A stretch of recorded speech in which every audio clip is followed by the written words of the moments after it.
What's up, everybody? Look at my new microphone setup. I finally, you know how long I've had this thing in the box? At least a year. I finally got it set up though this weekend. Let me know how it sounds because I got to figure out how this, how far do I need to put it from my mouth? I don't know. So is this okay? Everybody hear me all right? Yes? No? Yes? No? Closer? Further? Ha ha ha. Yes, Jerisha, because you need to be able to hear me when I cuss out folks. Yes, Sue. I'm telling you, this was my a Patreon and my super chats purchase because this shit costs big time money. See that brand name there? Rode. That's like, the shiznit of microphones. I just want you to know. So now you guys will be able to hear all my mutterings and all the voice inflections of when I, cuss people out. But the only thing is, the thing that makes, I won't be able to move around as much. I have to kind of stay, reasonably close where I can, you know, keep so you can still hear me. So I can't be like leaning all back and just acting all black and just stupid. What's up, Shay? All right, let me get busy. I'm not sitting up here just playing around. Welcome to What the Fuck Tuesday. My name is Deborrah Cooper. This is an advice show. People have submitted their letters in advance. They're in this lovely document right here. And I read the questions and then I give you an answer right off the cuff. The paper's still warm. I just finished printing this out that Candace emailed me. And so we'll see what's going on this time. But I do see, yes, I'm telling you, Shay, I'm in the big time right now. You can't tell me nothing. Okay. This cover page says that we have 26 questions today. That's one more than usual. So I got some of my LaCroix here. So hopefully that's gonna keep my throat moist doing all this talking. Let's get started because we got a lot to do. First question of the night. Remember, this is 26 questions. So you guys can tell people who come in and say, how many questions do we have today? Just tell them there's 26. Okay, this is question number 1, female, 21 to 26, from Charleston, South Carolina. Hello, looking for advice and guidance, she says. I met a guy a few weeks ago. We've been talking here and there. He surprise called me last night after my night out with friends, which was sweet. I like that a lot. Anyway, we have a first date, but guess what? It's out of town in a tourist area, an hour away from my house. I find that too much. I prefer to date in my home city. Also, this guy kept offering me to stay the night in the tourist area in a hotel. And you're only an hour away from home? I just don't know. I said no, but now I'm not sure if this guy has good intentions or not. First, it seems like it with the good morning text and surprise call, but now he wants me to sleep over. I don't want to get intimate with him too soon. I already stated, let's go slow. If he tries to sleep over tomorrow, should I keep reminding him not to sleep over, or say I'd rather go back to my home city, or should I say that I prefer a date in our hometown? I feel like it looks bad, but then again, I don't want to go far away with this guy yet. I'm not sure how to proceed. I don't want to mess this up. Oh, you're so young. Okay, and you did right to ask for guidance and some advice about this. What I want to reiterate, and I have to say this every few shows, when you tell a man what you will and will not do, what you don't want to do, you don't want to hear, this kind of stuff, that's setting what we call a boundary, okay? Now, if you say, I don't want to do that, and then he says, well, he's still insisting that is what you want to do, why not? You're just a stick in the mud. He tries to do this kind of stuff to coerce and manipulate you into giving him what he wants. What you're supposed to do at that point is say, you know what? This date is canceled. Lose my number. That's what you're supposed to do. Because what this dude would be doing, when you have a guy who doesn't listen to you, then you run into a problem if you're in an area where you're alone with him, because he's already showed you that he doesn't listen to you, right? He does what he wants to do. when it involves you. So what you're supposed to do is not give him the opportunity to do that. So when it's, you said no, but now I'm not sure if this guy has good intentions or not. Obviously he does not. Who invite somebody to sleep over in a tourist area away from the house? It takes this hour damn near to get to San Francisco from the East Bay. Traffic. I'm sure you don't have that kind of traffic in South Carolina, but then I don't know because I haven't been there. But, I'm telling you, it takes seriously an hour to cross that bridge and get into downtown San Francisco. Sometimes longer if there's like traffic on the bridge and you got to go through the toll and all this old stuff. It's just ridiculous. It's just ridiculous. So I don't understand why, and people make that trip every day, some people twice a day. And I don't understand why you would need to spend the night for a trip for a location an hour away. That makes no sense. So for him to even offer that just shows what he's got, in mind. If I were you, I would cancel the date, but that's just me. Okay. Because I don't like drama situations.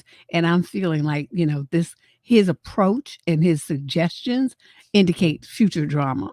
And it shows his mind is on something that yours isn't. You thinking these good morning texts and these surprise calls mean something. That's merely seduction. That's a seduction tactic to get you to loosen your reserves, feel like he's really into you, and let yourself be involved in some shit that you don't really want to be involved in. That's what that is. Yes, girl, you got to remember how big Cali is. And, you're in the part of the East Bay. I mean, the East Bay is huge. It goes on for miles. So, somebody says, I live in the East Bay. Well, okay, that'd be Oakland. That's right next to the bridge. That's West Oakland, and nobody want to live there.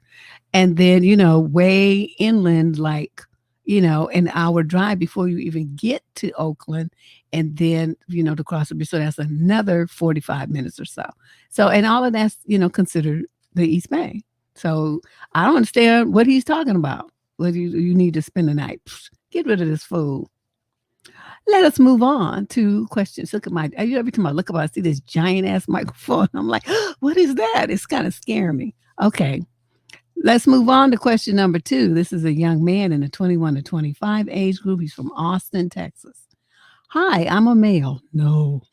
24 and currently trying to just be friends with a woman I met through a board game meetup that I attended with another friend. At the time of the board game meetup, I saw her subtly staring at me and even tried to copy my mannerisms. Oh, she was doing mirroring, but she obviously wasn't good at it if you noticed it.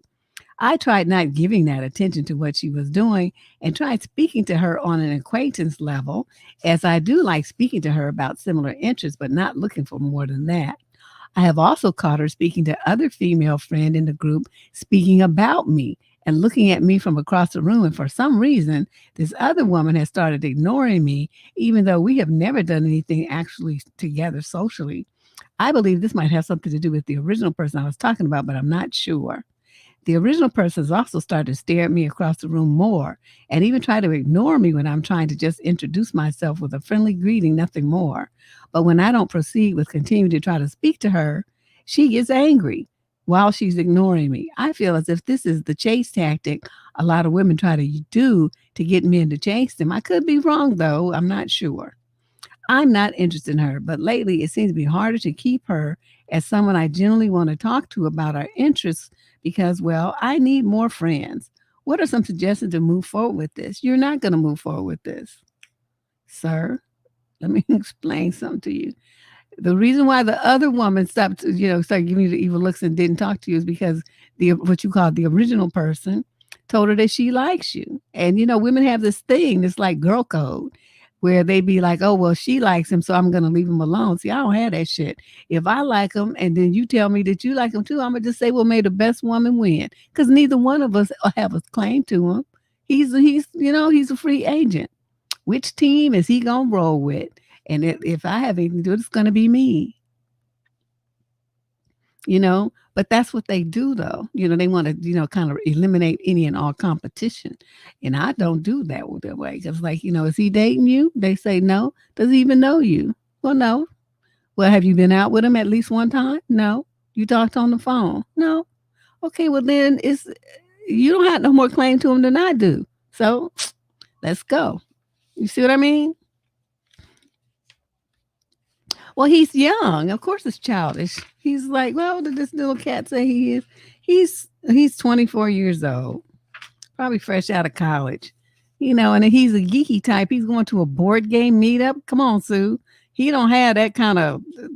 He ain't like popping. Okay, that's gonna only attract a certain type of person, and that tends to be people that don't have much social skills or sexual experience.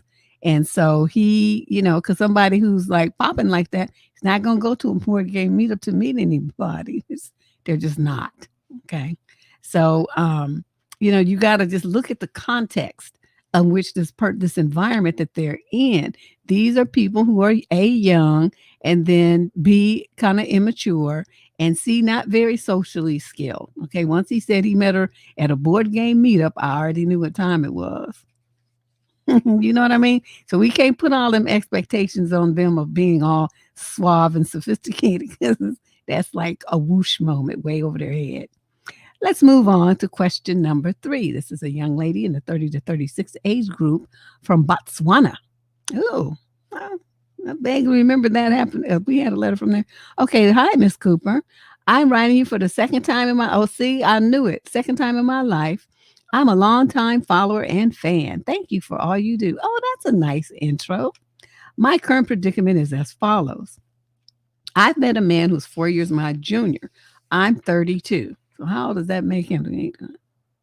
So he's 28. Okay. I aspire to marriage and family. This man has the character traits, mentality, behavior, and is currently building the kind of lifestyle I want for myself, which I am also working on. But here's the problem. We are at slightly different places in life. I would like to be married sooner rather than later. He is still hard at work stabilizing and building a future for himself and his daughter. The man has very little time to dedicate to a relationship right now. In sheer numbers, I'd like to be married in 2 to 3 years. I just realized I forgot to turn my other lamp on. Hold on a second. There we go. He might be looking more at 5+ years. We've discussed this, and I've offered friendship for now, which he has accepted. No benefits or anything like that. Good for you. I like having him in my life. We're very similar with near identical goals for the future and ideas on life and parenting. I don't have any children, though. I'm sure of this as I always let him talk first, so he's not mimicking me. Oh, good. You've been listening. Good for you. I wish I had a time machine to put us in the same space life-wise. What do you think, Miss Cooper? I'm not planning to wait on him exclusively. I want to believe if another man comes along who I feel as good as or better than him, I'll go with that guy. But do you think it's possible for us to meet somehow halfway? Or should we just cut all ties and not bother? We are simply friends right now and not making any future plans together. Oh, you should keep him as a friend, but there's more to this. I'm sorry. I also strongly believe that if he wants me in his life in that way, he should strive to make it happen. I can't be the one spearheading those efforts. Any advice or insight would be most appreciated. Okay, now we're finished. I this is challenging because of the fact that even though he's all of those wonderful things that you describe, and he's going to be where you need him to be at some point, you're always going to be ahead of him because of the age difference. And right now, in the 20s versus a woman, especially in her 30s, the gap in maturity and, position in life tends to be quite noticeable.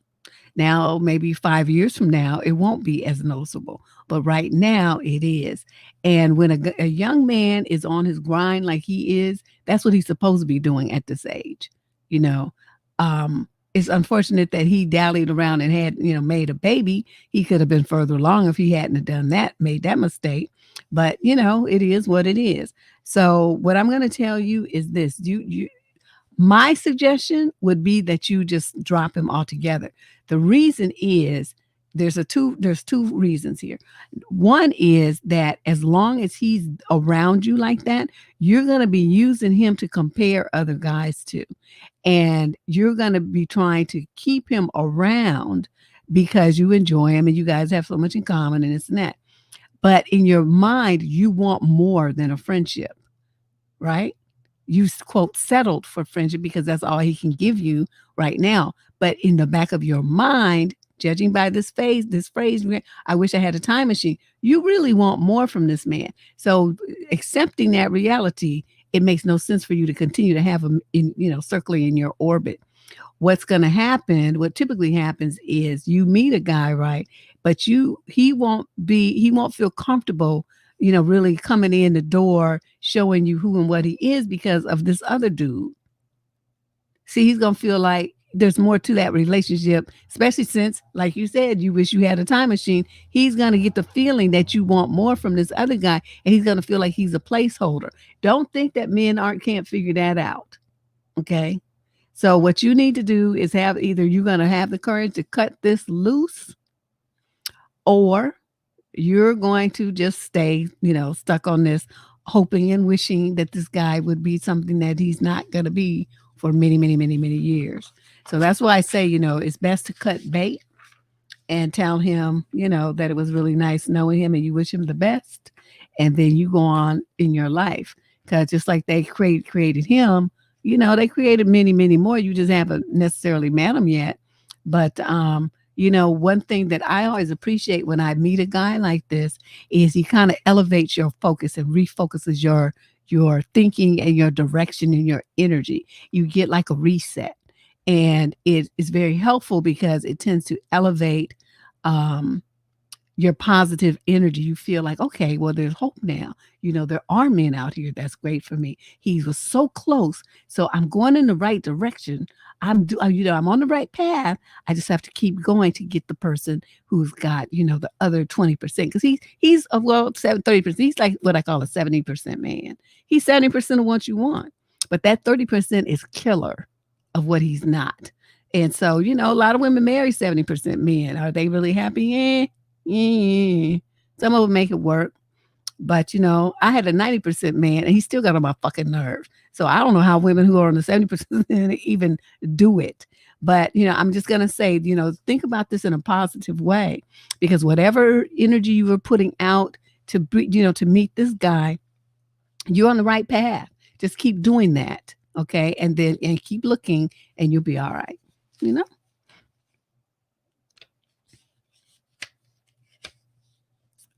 They want that. What? I must have missed something. Okay, moving on.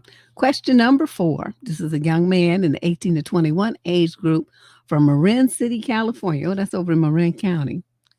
I am 20 years old and I have a friend who's also 20 who I know likes me, and I feel like I may have led her on for too long.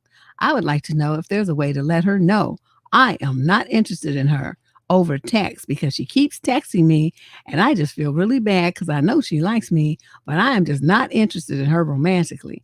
Should I leave her on read so she knows I'm not, or maybe just call her a pal in a text? Wow. I wonder why you feel you've led her on. Yeah, that would have been interesting for you to give me some scoop on that. But let's just put it like this, okay? She keeps texting you, and that means she has not been on my channel, and so she does not know how she's supposed to be conducting herself. You do not chase men ever, ever, ever. If he ain't texting you, then that means he's not interested. Chicks, understand that. You don't text men and chase them down and beg them to call you and go out with you and all this other little stuff right here. You don't do that. If he was interested in you, he would be, doing all of that. So the fact that you're not should tell her something, but like I said, she hasn't gotten that information yet at only 20, and that's probably, she'll get it, but she hasn't have it yet. So what you need to do, I know this sounds kind of vicious, but this is what will work. You have to, next time you talk to her, you start talking about some woman or women that you saw and how baddies they were, and how whatever way that you want to create a woman who looks completely different than she does. That's what you want to do. And say, yeah, she was smoking hot and, this and that. Well, what you up to, girl? Talk to her real friendly and stuff. But you're going to start referencing other women. Okay, if she don't get it then you just going to have to tell her. Like, look, you cool and everything, but I'm not interested in you like that. We just friends. I mean, I'm cool with you, and we could hang out occasionally and this and that, but it ain't gonna never be more than what it is right now. Are you cool with that? I mean, I understand if you don't want to be my friend because that might be too painful for you to see me dating other women and talk to other women and stuff. I get it, but that's all I could offer you. Okay, pimp me. That's what I would have told her a long time ago. If I was a dude, I would be like, look, ain't that kind of party girlfriend.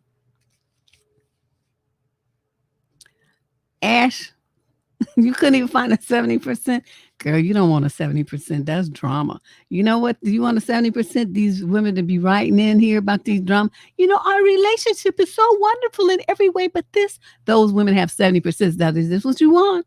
I'm telling you, don't bother with a 70% man. That's somebody you go out with a time or two till you find out that he's only 70%. And then you dust him out the picture. Okay, so the young lad, that's what you do there. Let's move on. Question number 25. I wish it was 25. Question number 5. We have 26 questions for those of you who are curious about it. We got 26 questions today. So this young lady says she's 21 to 25 age group. She's from Leeds, West Yorkshire, England. I am 23 and I told my 20-year-old sister that we can move in with each other at the beginning of next year. But I'm starting to regret telling her that. Let me tell you why. My sister and I have spent the last year moving and back in with our family due to COVID. While down here, we both found jobs along with working on our side hustles and have agreed to find an apartment together at the start of 2022. For context, my sister and I are very close. We consider ourselves to be best friends. But for me, it often gets stifling. She always wants to spend time together. And if I'm getting more attention into something else, she will literally start to get jealous. She hates the idea of me ever moving away from her to the point where she will constantly shoot me down whenever I talk about my dreams of moving to a new city. Oh. The last year we spent here with my parents, she's treated me very poorly. She's often been disrespectful and cruel. She barely does any chores. We get into arguments and fight 24/7. I don't think a single week has gone by where we didn't have some kind of fight. Okay, wait a minute. How do you consider this to be your best friend and y'all going through all this kind of drama? Oh, let me just keep reading. In the last few weeks alone, she has barely done any chores around the house. The room we share is full of dirty dishes and messy clothes. Ugh. Now, part of this is because she's in the midst of a depressive episode. I completely understand this. I've battled severe depression for most of my life. So I went to her and asked if she wanted advice on how to manage chores while depressed, and she nodded. And as I started speaking, she cut me off and said, all right, I got it. I'll take care of it. She's been saying that for the last few weeks, but has basically done nothing. To put the cherry on top, she's also extremely bad with money. She is always ordering Postmates, always ordering clothes online, and she has overdrafted her account twice since being down here and asked me to lend her money constantly. The fact is, I don't really want to live with her anymore, like at all. But I know if I tell her this, she will cry and have a breakdown and say that I manipulated her. She will also say that the only reason why she's so messed up is because we're sharing a small room and that if we have our own rooms in our own place, it will be better. But I'm not willing to sign a year-long lease on the hopes that she will magically transform into a better person once we have our own place. When I look back on our lives, I realize that she's always been emotionally immature, manipulative, and often cruel, and I just don't want to live with someone like that. But if I tell her this, she will cry for days. Should I try to tell her this and try to give her a chance to change? Or should I just follow my gut and tell her the move is off? Well, it's not like she doesn't have a place to stay. She could just stay there in the parents' room and she will have more space because then she'll have a room by herself. So she should be happy, right? I wouldn't tell her anything just yet. I would stack my, let me not use US slang. I was going to say I'll stack my chips, but that's, you can save your money and then you're going to find a place that's far enough away that she can't just pop in. Like she would need to ride a train for many, many, many hours or a plane to get to where you are. You're not going to tell her this, okay? You're just going to get the place, and then the day that you move, You get up and you start packing your things, and she's going to say, "What are you doing?" And you're going to say, "Oh, I'm moving. Today is the day I'm moving out. You can have this room." "Well, I thought we were going to move in together," she's going to say. And you're going to say, "Oh, no, I've got enough of living with you the last year since we've been here with mom and dad. I can see that this would be a fucking disaster. And I might be in prison for life because I would kill you, sister. So we're not going to do that. You're going to stay here and I'm going to go on with my life free of you. I'll check you out when I come visit. Ta ta." That's what you're going to do. Or some, variation thereof. But you don't let her guilt trip you in that. And if you tell her she's going to cry for days, that's why you don't tell her till you on your way out the door. Then the waterworks will start, right? But you'll be like, "Oh, look at her cry." Slam and go get in your cab or drive off in your car, waving over your shoulder as you go on with your life. That's what you're going to do. I just, you know, sometimes you have to be selfish. And if she, and what the thing that drives me crazy is, what is it with all these young people being so depressed? What the fuck you got to be depressed about? You barely out of diapers. And I battled with depression my whole life. What the fuck are you depressed about? I just don't get all this. Do you notice how many people say, "I'm depressed, I'm depressed"? And they're like 20 years old, 19, 18, 17, 22, 3, 4. I'm like, I don't understand what's going on in society that's making these people feel like they're depressed. Sometimes I wonder if that's just a word that they picked up, because people going to be in bad mood sometimes. That's just the way it is. And just to say, "Oh, I'm in a bad mood today," y'all label it depression. It's like, people do get mad. That happens sometimes. So, I don't know. I don't understand it personally, but let's move on. I hope you can do that. Okay. Keep your mouth closed. Move in silence. That's going to be your saving grace. You don't even tell your parents because they're going to blab. Don't tell nobody. Just leave. Question number 6, male, and include your friends. Don't tell them either. Male, 21 to 25 from Denver. "I sure hope you can help me figure out what I'm supposed to do when a woman sends unsolicited, unclothed photos to me." Yesterday, it happened again. This is the third time this has happened in maybe 10 years. I don't know. The first time I was like, "Ooga booga," drops jaw on the floor, honk honk, etc. Oh, like a cartoon. And I said something cringy and she didn't message me back. Of course, I was a lot younger then. The second time I learned my lesson, so I was like, "Nice picture, thank you," with a smiley face. But then that also got left on read and ghosted. It happened again, and I know I'm going to mess this up. What should I say to her? It obviously depends on what kind of person she is, but I don't know how to react. I know you do the column later today, and I hope Candace chooses my letter so I can respond within the next 24 hours. Oh, and look at her, and she did choose it. "I'm just sitting here watching TV, eating my afternoon honeycomb cereal snack, minding my own business, and not even thinking about anything like this. I didn't ask for this pic, but I also don't mind, but I needed to respond fast. Please help me." What do I know about talking to somebody who sends you? Because when women get those kind of things, we're disgusted. So you ask me to change gears and start thinking of some kind of way to show appreciation? I don't know if I can do that. I just, that's hard for me. I'm struggling here. I'm struggling. What would I say if I was a guy? Okay, I mean, I guess it would depend if I liked her or not. I mean, if I liked her, I was like, "What you sending me a picture for? Bring your happy ass over here and show me the real deal." See, but that's what I would say if I was a dude. Now, if I didn't like her, then I would say, I would start reading her like I was a trainer. Your gut, you need to work on your core muscles because you got a little flab going on around that waist there, sister girl. That's not cute. And look at them thunder thighs. I don't know about that. You need to maybe you need to do some cardio, burn some of that fat.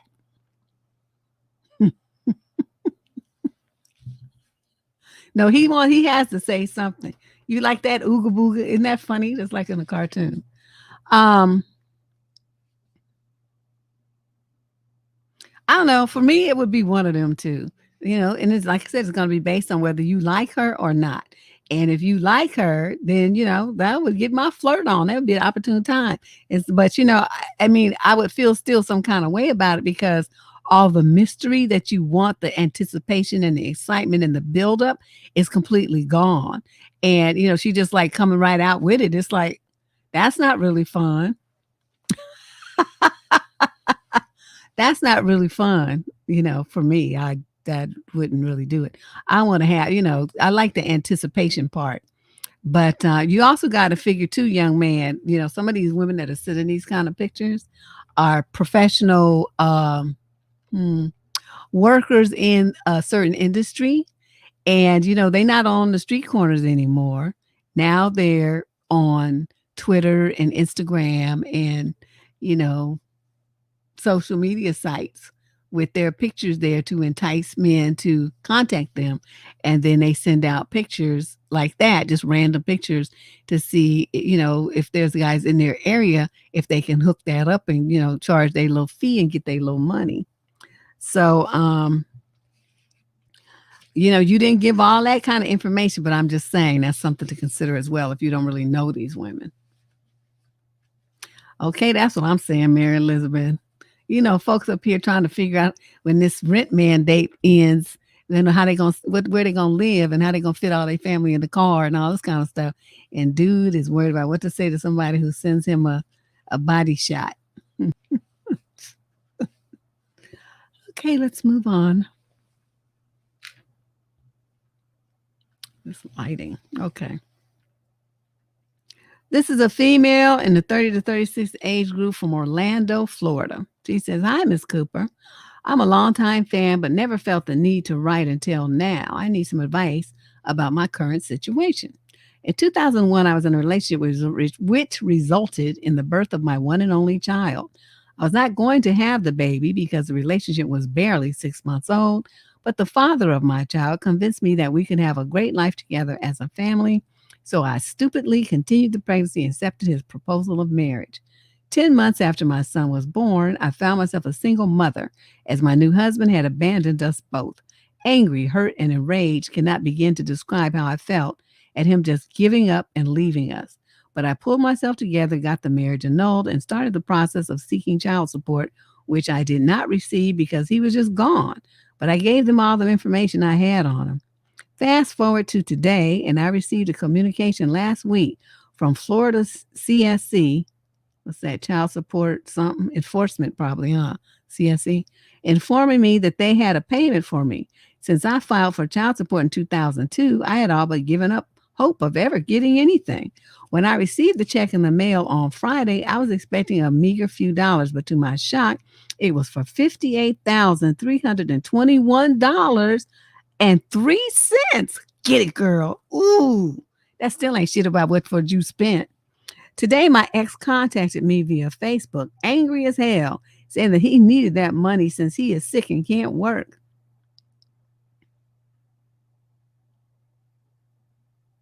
I'm so glad you wrote me. Apparently, he got a lump sum from Social Security and it was garnished for child support arrearages. He never knew I put him on child support because he had disappeared when I filed the papers. Oh, that's what's so great about the government. They don't never stop. You could be on your deathbed, and if you have any money, they're going to snatch it to pay child support for a kid that's now 52 years old. They don't give a fuck. I told him, why should I care about his problems when he up and abandoned his family, a family he wanted? Now I feel vindicated since I supported this child all by myself for 18 years. I can buy my son a new car, put some money in savings, and put some money away for my own future. Let him struggle now and figure things out like I had to. Do you think I am wrong, Miss Cooper? How would you handle this situation? Should I give him some money back to being that he is disabled? I'm not going to cash the check until I hear from you. Thank you very much. Oh, no. What I want you to do, hopefully you have the kind of bank where you can take the photo of the check and you could, deposit that way, but they might not let you do that for that large of amount. But anyway, this was a nice fantasy for me to think about. No. The first thing in the morning, I don't care if you have to go to work late. You're going to go to the bank and you're going to deposit the check.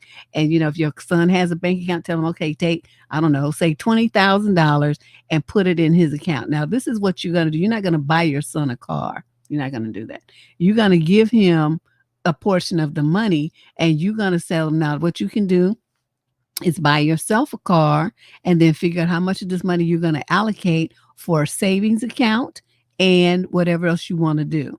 I suggest you think about this very, very hard because that's all you're going to get. Because the other money is going back in my pocket to reimburse me for everything that I've spent to raise you by myself. But I feel like, I should give you a little something to help you get on your feet because this is a windfall that we did not expect. So here's your portion, and I'm going to keep the rest to reimburse myself. That's what you do. So I don't want women buying men anything. I don't care if it is your son. You're not going to buy him anything. You're going to let him buy it himself. Okay. So he's going to figure out, he's going to have to budget if he got to get insurance and all this kind of stuff. He's going to have to take care of it. He's going to have to take care of the repairs. He's going to have to be a young man now. That's what you're going to do. You guys sit down and you explain to him that this is what the deal is going to be, and tell him when that's gone, don't come asking me for nothing because I don't have nothing else to give you. That's going to be it. Then you take your money, what you want to do, and you put it in like a Kiosk or a IRA or whatever you want to do. Or you can do it if you have a retirement account at work and they let you make, extra deposits. You can do that. So, you'll get just one check from when you retire plus your Social Security.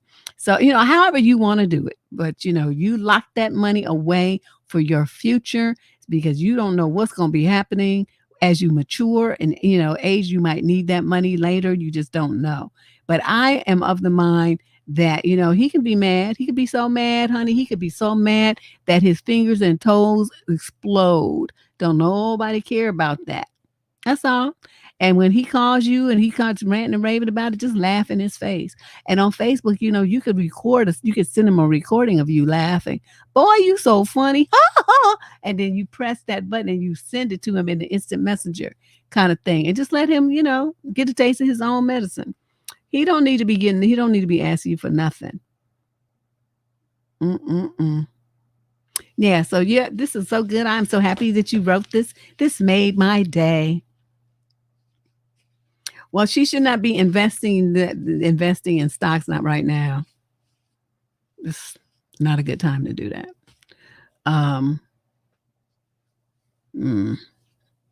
With all this COVID stuff's too up in the air, and all this Afghanistan nonsense. They might be trying to join. It's not. I would not recommend putting any money in the stock market. Not right now. Put your money somewhere where it's guaranteed to be safe. Okay, you can't be gambling like that. Because you single, you by yourself. The only person who's going to be dependent on you in your old age is you. So plan for that. And don't be getting all fancy with what you do with the money. Find you a nice, stable, safe investment vehicle, and you put your money there. That's what you do. Question number 8, male, 21 to 25, from Macon, Georgia. I work around a handful of, where's Macon? How far is that from Atlanta?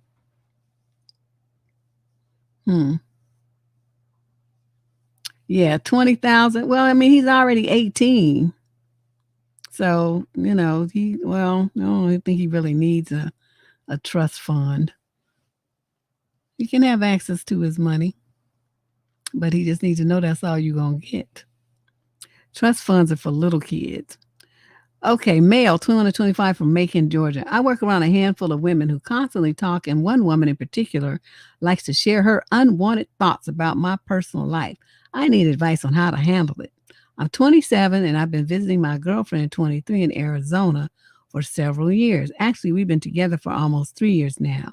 It's been rough, but we're making it work, finding ourselves in this relationship. Hold on, this thing is not acting right. Find ourselves in this relationship and can't see ourselves with anyone else. I guess you could say we're in love, and I have no shame about it. A lot of people in my family and coworkers know I'm in a long-distance relationship. Some support me and wish us the best, but most of my family actually wants to meet my girlfriend, and coworkers ask me from time to time when she's going to visit me. This one lady at work has gotten to the point where she feels obligated to express her feelings about my relationship to me. She tells me that long-distance relationships were never going to work out and that my relationship with my girlfriend, wow, she's talking to you like that? And my relationship with my girlfriend isn't going to last because one of us is going to get tired of the distance and find someone else. Firstly, I have never cheated on any of the girls I've dated coming up, and I've been cheated on several times, but I never let that experience stop me from finding love again. And my girl has never cheated, but she too has been cheated on. My girlfriend and I talk on the phone every day, even on breaks at work and even when she's at work. This lady also pushes her experience onto me that she couldn't be in a long distance relationship because she wouldn't be faithful to the said SO and cheat on him. Wow, she said this to you? Which is not really my concern because if you feel that way, just leave the guy instead of breaking his heart by cheating. She also keeps trying to influence me to cheat and have eggplant with someone else other than my girlfriend because apparently guys who go for months, maybe years without it end up with ED. Part of that statement is true. I've been without it for years since high school. I graduated in 2013, and the last few times I actually had some was when I visited my girlfriend in February and in June. I'll admit that I had a little trouble at first, but after less than a day of trying, I kept things vertical and we had amazing intimacy. I've been doing pelvic floor exercises from my senior year up until like 2017. And every morning I normally wake up with a morning oak tree, which is a good sign that my body is healthy. Sorry for being so explicit. I didn't really need to know all that. My thing is, how do I tell this woman to mind her business about my relationship and romantic life? She's a nice lady. She means well, but at the same time, I don't need your advice. I never asked for it. Okay, this is at work, right? So what you're going to have to do is sit her down and say, okay, say her name is, Sandra Jones or something. You say, okay, Sandra, I need to talk to you about something at break. And can you meet me in such and such a room? Okay, so y'all gonna sit down there. There'll be, a little privacy. You're gonna say, Sandra, for the last, I don't know how many times, months, whatever, you have been very much in my business in a way that I feel is quite inappropriate, considering that we're colleagues on the job.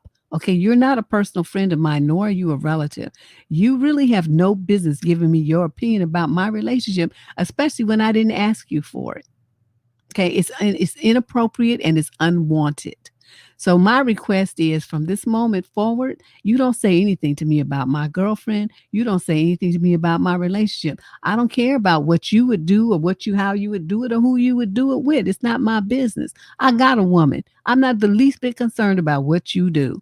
And I really, I'm telling you this now because you really are bordering on harassment and I want you to stop. The next stop, if you continue to treat me like this and continue to give me your unsolicited opinion about my personal business, we're going to go where our next trip is to HR. Okay. But I'm giving you this warning. And you say, thank you for your anticipated cooperation. And then you get up and then you nod to her. You show respect. You young man show respect. And then you walk the fuck out. Now, what can she say to that? She going to sputter. I'll possibly apologize. She would know. He already said they know that he's in a long distance relationship. That's all she knows. And he talks to the little girl on the phone. That's all she knows. She probably don't even know the girl's name unless she overheard him talking on the phone or something. And he said her name. But, that's what she knows. And she's giving her opinion about long distance relationships, how his relationship's not going to last and all this kind of stuff, and how she couldn't do it because she would cheat. So see, these are all things that have nothing to do with him. And, he didn't tell her this, his business to be getting her opinion. He didn't share that with her. She just knows. At coworkers, who's got a girlfriend who's married, you walk by people's desks, they got pictures of their mate and their kids and shit. I mean, you know what I mean? You can pretty much glean that without even having a conversation with anybody, really. So, just to say, well, how does he know that? I mean, that's nothing. That's no big deal.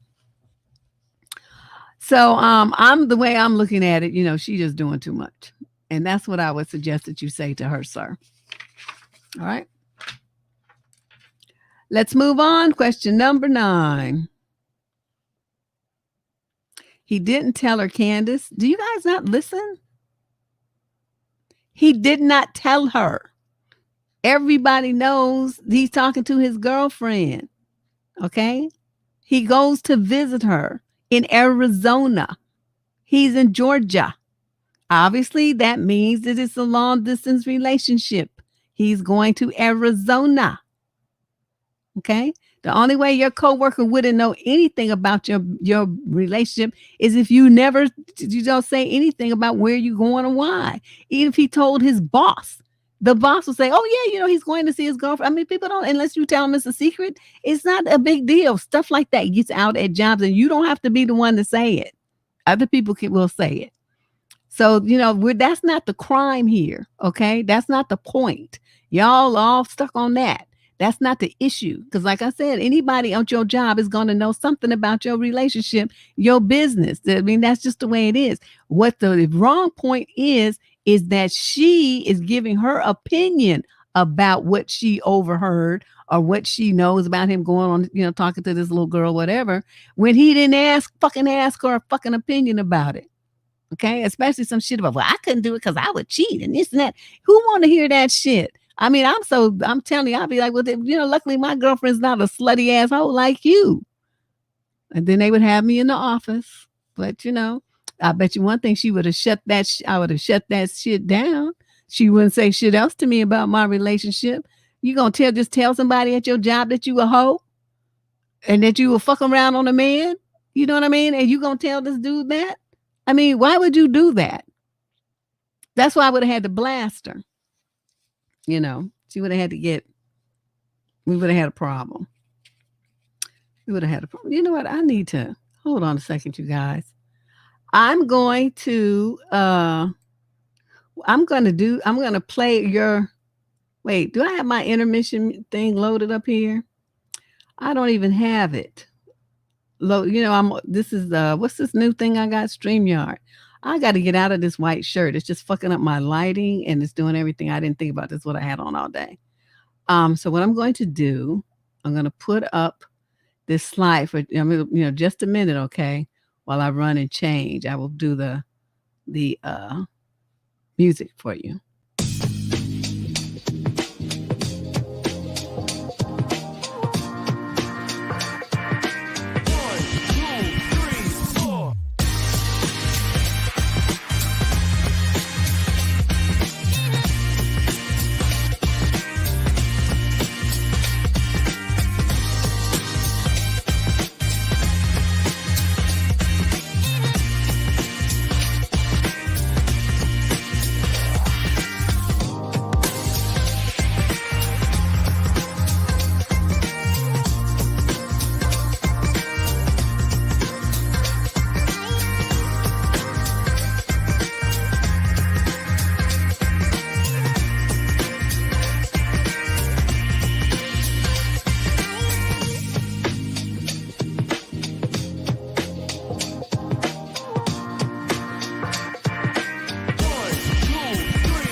Okay, I'm back. I had to get out of that thing. It was just messing up my whole program here. The lighting was all weird and messing everything up. Okay, quick change, artist. I'm back at the fold. All right. Time to grab chocolate. Oh, Tracy's like, she didn't even mind that I was gone. She over there.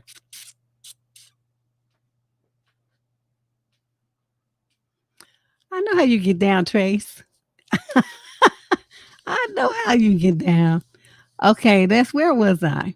Oh, let's see. All right. Okay, so here we go. This is question number 9. Oh, what does the shirt says? It says, oh, my favorite color is black. Light black, medium black, dark black, faded black, pitch black, and matte black. I like to wear the shirt when I go into areas where there's a whole bunch of white people. And you should see them give me the side eye. Like, they don't know how to take it. And what's she trying to say? I'm just like, I don't hate anybody, but I do, we all have our favorites. We all have our preferences. That's all I'm going to say. Okay, let's move on. Question 9. Young man, 21 to 25 age group from Vallejo, California. I need help figuring out how to deal with a female coworker who is girl, okay, exactly, DP, who is acting strange / obsessed with me at the office. What is all these things with these weird ass women at these workplaces today? Long story short, I'm 25. I'm very into sports and activities, and I take good care of myself. But I'm never arrogant, and I talk to everybody in a friendly manner. Okay, so you sports, you got athlete, you athletic, and you 25. Okay, what I'm interpreting is that means dude got the body of life. Okay, this girl got seated next to me and started asking me questions about me having a girlfriend. Do I like someone from the office, etc.? Hmm. I told her that I do not, and I'm just dating at the moment, which after which I gave her a compliment as well, saying that she looks nice. As soon as I did, she said something along the lines of, "Well, you better hurry up, mister, because I am hot," which was kind of red flaggy. Huh. Fast forward a couple of months, I asked her out twice, in which she never gave me a yes or a no. I know that this means she's not interested. However, her actions confuse me, and I am starting to get creepy vibes from her. Whenever I talk to another woman, she gets extremely jealous and throws a tantrum for no reason. She even stares at me from across the room, which is very creepy. So I have got to the point where I have blocked her on all social media, but she just won't stop. Can you or any of the ladies of your squad share insight on how I should proceed? To me, it seems like she craves attention like a narcissist, but I do not know how to make her stop doing this. She even started messaging one of my colleagues with extremely weird messages, most probably to make me jealous, but I do not want any of this drama. Oh, okay. Well, okay, so this is all at your job. She's setting herself up. So what you should do is start chronicling if she's sending you anything or what she's sending to the dude. He needs to save those so that you guys can go to HR and get her booted the fuck up out of there, because that is creating a really strange environment. And people always think, sexual harassment is men to women. And I'd say probably 80-90% of the time that's true. It is men harassing women, especially young women. But there are some women who, she may not even understand that that's what this is, because most sexual harassment courses don't really talk about the female on male harassment. And so her behavior, it's not like she's really harassing him per se, because he said he blocked on social media, but he did not specify if she was, sending him messages there and stuff. He kind of left that out. But what she is doing is sending messages to this other friend, this other guy who probably doesn't want to be bothered with her either. So she's definitely harassing him. So he definitely has, a claim at HR about her behavior. So what I'm going to suggest that the two of you do is together, you go to this girl's desk and you say, "Look, you've been tripping.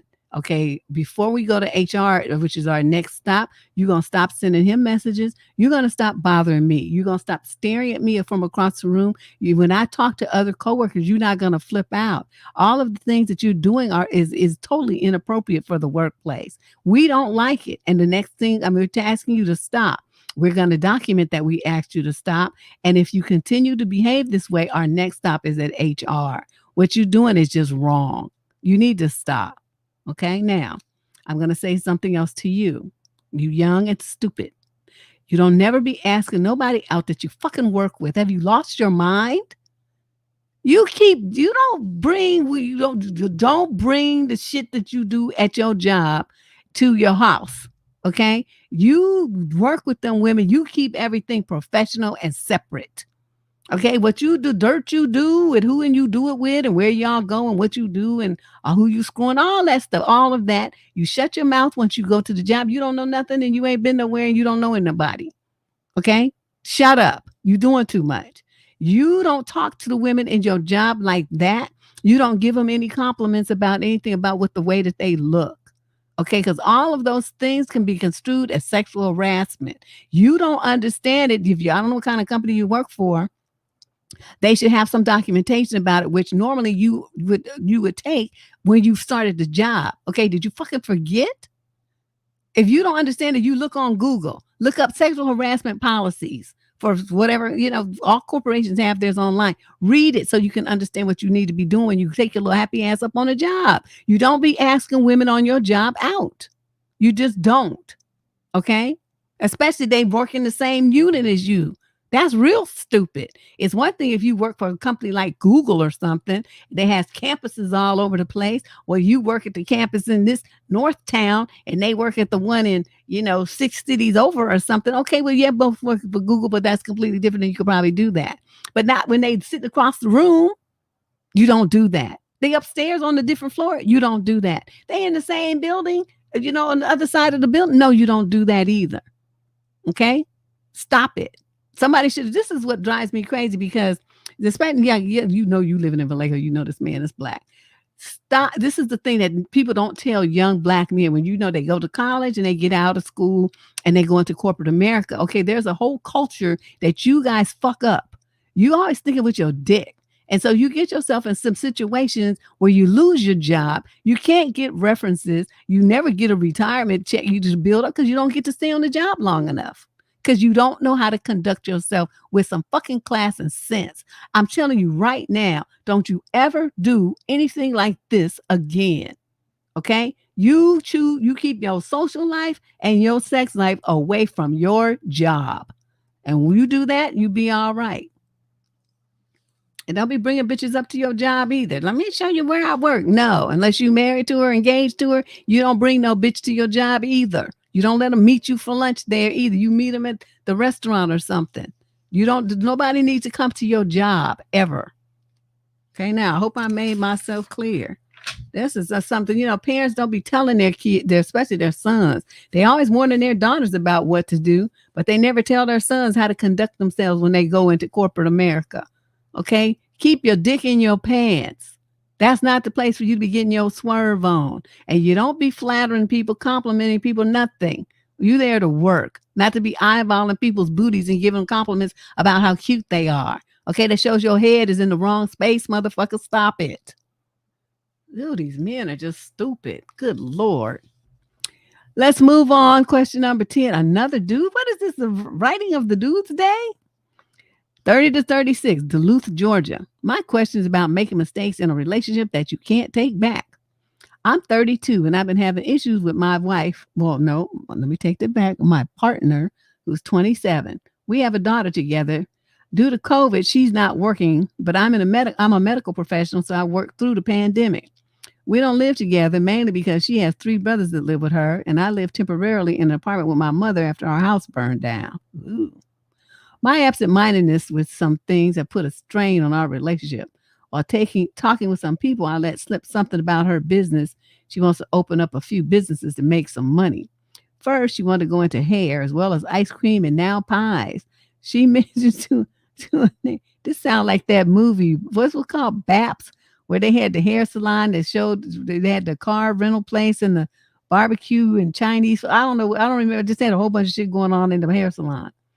She mentioned to a neighbor that she was going to sell ice cream, and now they are selling homemade ice cream and sorbet. We bought an ice cream maker for her, but at the moment, she's not very good at making ice cream, so sales weren't great, even though it's hot as hell. Now she wants to outsource to a supplier close by instead.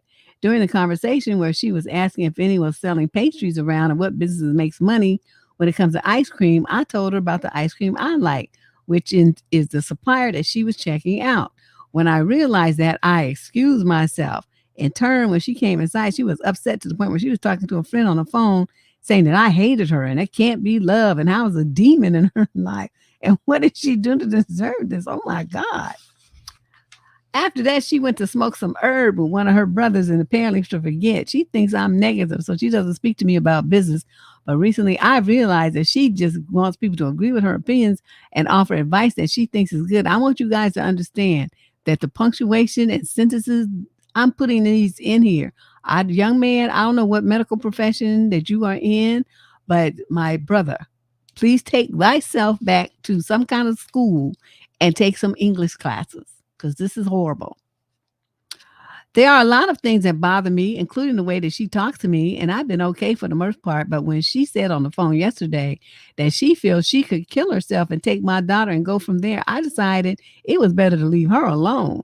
She is getting fed up of our daughter, as she says, a lovely 2-year-old girl, but she likes to be around her mother a lot, which is what bothers her mother and gets her upset, including when she cries because of emotional aggression towards her from her mom. You could have said the mom gets angry and the baby cries extra because of it. Okay, like, the Cliff Notes version. Is there any advice on what I can do in this complicated situation? Yes, you can. You can move to a better apartment, you and your mama get you a 3-bedroom apartment, and you go to court and you get custody of your 2-year-old. And then because this girl is something's wrong with her. Now, I will admit that 2-year-olds are like the demon spawn from hell. I mean, my daughter was 2. I thought I was gonna die. She she she was like, "Oh my God." Like in the morning when she would go to the crib and she would be standing there and her hair sticking all over her head and her eyes big and she's, already looking like she wants to terrorize the world. I was like, "Oh, help me, Lord." And I'm not even religious. It's like 2, that was just rough. And it started when she was about 19 months old and it lasted till she was 3. And I just thought I was going to perish. So I understand why, especially she's stuck in the house with her because of COVID. She's not working. She's stuck with her there every day, all day long. No. So, so you seem to be better at it. So you're going to have to take custody of your daughter because the other thing that you should be aware of is that, she's in a situation and she got these 3 brothers in the house and the baby's there. And see, I don't like that setup either. And, everybody smoking stuff around the baby and all this kind of stuff. No. I'm not seeing where this is a good situation. And then I want to ask you, why all the women that you could have been with, you decided to have a baby with this clown? Why did you do that? Why did you not cover up? Why did you decide to have a child with a woman who is crazy? What you do that for? See, you call yourself a medical professional, but your little elevator is not going all the way to the top, sir. You made some pissy poor decisions on this whole deal here. So that would be my suggestion because with her, spinning out of control like this, the next thing that's going to happen is that little girl's going to be hurt. And at 2, the 2-year-olds, if you go on the statistics and look on the Department of Justice statistics about child endangerment and child death, 2-year-olds are at the highest risk of being abused to the point of dying. 2-year-olds. Just for this reason, because they scream all the time. So you need to get that baby away from her. She needs to get herself together, but, do something to save your kid. Yeah, she want to be around her mother, but it's probably not the best thing for her right now. Question number 11, female 30 to 36 from Kansas City, Missouri. I just want to hear your take on this. I'm 36 with 2 children from a previous relationship. My boyfriend is 31, had no children until 5 years into our relationship. Now he has 1 kid and I have 3. Okay, so you got the 2 kids by the previous relationship and 1 with this boyfriend. Got it. Before we had our child together, we were living together and all of his finances stayed in the home, which helped me take care of my children too. My problem is that he seems to be socially awkward, doesn't speak much, especially when others are around, doesn't speak much to my children who are now 14 and 10, and he is sometimey as well. He plays Xbox a lot and watches a lot of TV in his free time. Since we have had a cold together, he doesn't touch me much or show affection. I feel he is rude at times as far as manners. When my family comes over, he doesn't open his mouth to speak. When his comes over, he stays usually locked in his room. He don't want to be bothered with nobody. Again, all his money goes into the house, which helps me take care of my children. But what do you think? Is he using me for stability? Yes, he works, but I take care of all the household things and I also work. I love him and I want more affection. And I have talked to him numerous times about interacting with my family and showing me affection. And he does it for about a few days and then goes back to the same old thing. Your perspective, okay, wait a goddamn minute. He does it for a few days. How often is your family at your house? Stop bringing all them people to your house all the time. You see your man don't like it. What the fuck they running in and out your house all the time for? Okay, that's what I'm picking up here. He does it for a few days. Okay, now you know the kids. That's one thing. I mean, they're at an age where they're not his kids. How much action do you? Where they should be interacting with their daddy. Okay, that's not his job to be entertaining your kids and being their pal and all that kind of stuff. He's there for you. Are you getting this confused? And his kid, which is the youngest one. Okay, it's not his job to be doing all this interacting with your 10 and 14-year-old. Okay. I mean, it's nice when they do, but keep in mind you're not married to this man. He's not their stepfather. He's merely your boyfriend. And what is a boyfriend? Dick. That's all that means. Okay? Yeah. You never say he's your husband. You ain't married to him. You had a baby with him. Okay? But his responsibility to any kids in the house are limited to the one that he created. So all these expectations you have of him to interact with your kids are unrealistic. It's putting extra pressure on you in the relationship for no reason. They got a daddy. Let him interact with them. Okay. They want to talk to a man, put them under, call their daddy. They want to go talk to a man, have a man take them up, tell them to come pick up his kids. Okay. You getting some shit twisted. Now on the other thing, is he using you for stability? You say all his money comes into the house is helping you take care of your kids. Sound like that would be the other way around to me.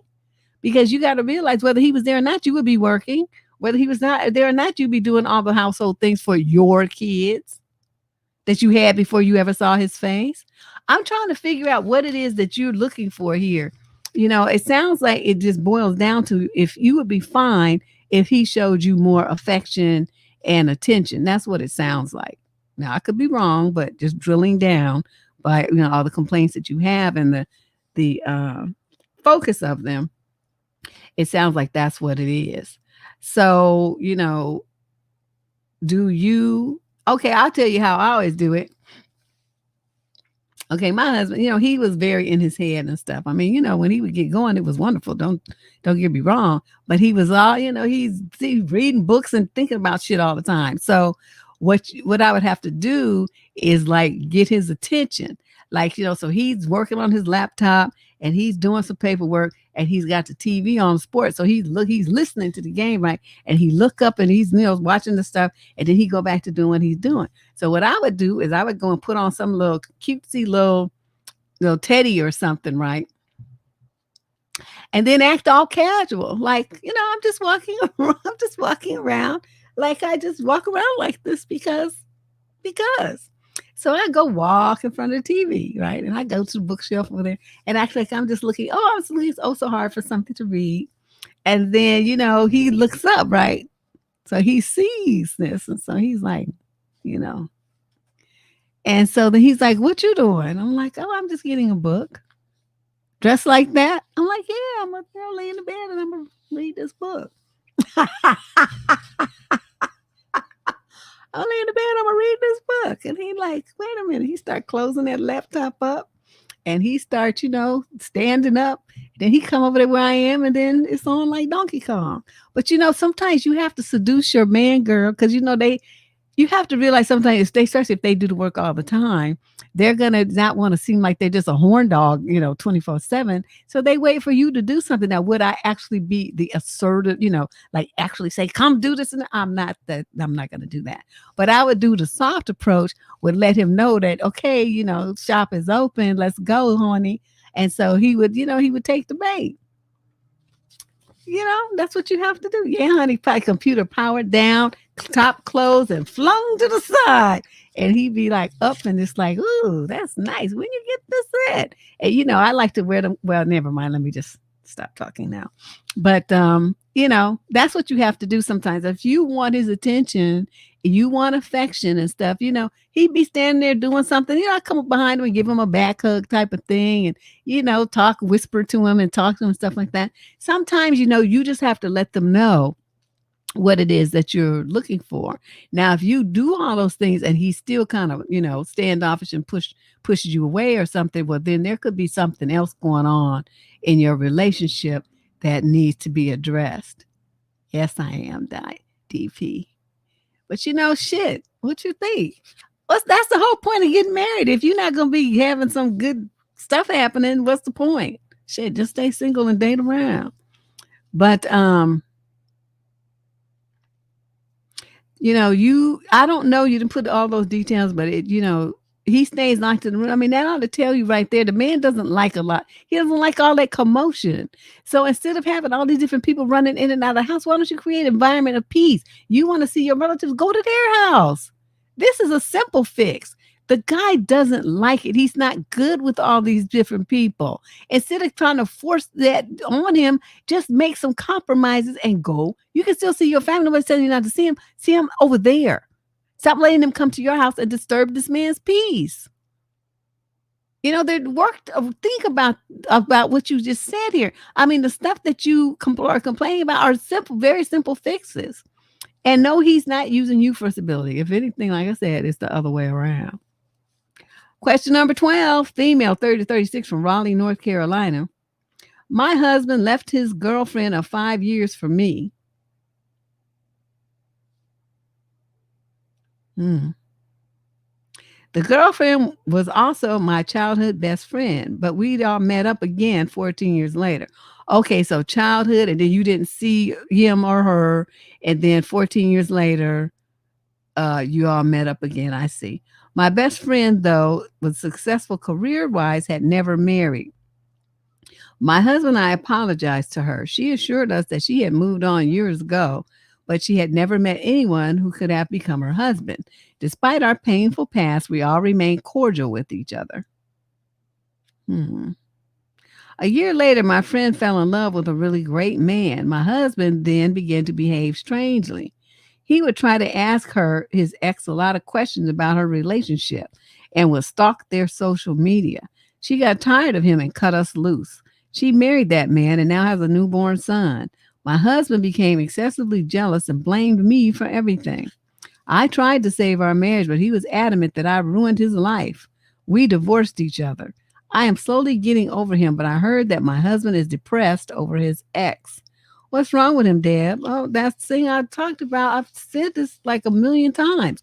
Men never get over their first love. How many times do I have to say this? They never fucking get over it. Ever. Okay? He's going to think about the first love for the rest of his life. Now, he might not do anything about it. It may have been somewhat acrimonious once they split, but he's still going to be thinking about her. Okay? There's nothing you can do about that. Yeah, he ruined his own life. He left her for somebody else, because the grass ain't always greener.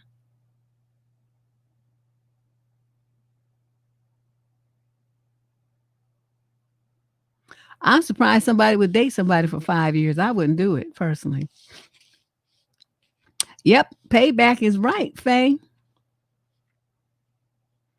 Because, I'm sure the girl he left, she had a broken heart and was having, feeling some kind of way about it once he left her for another woman.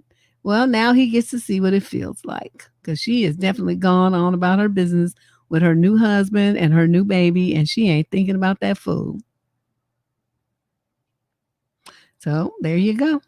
That'd be a good lesson to you, man, who always thinking that the grass is always greener. It's not.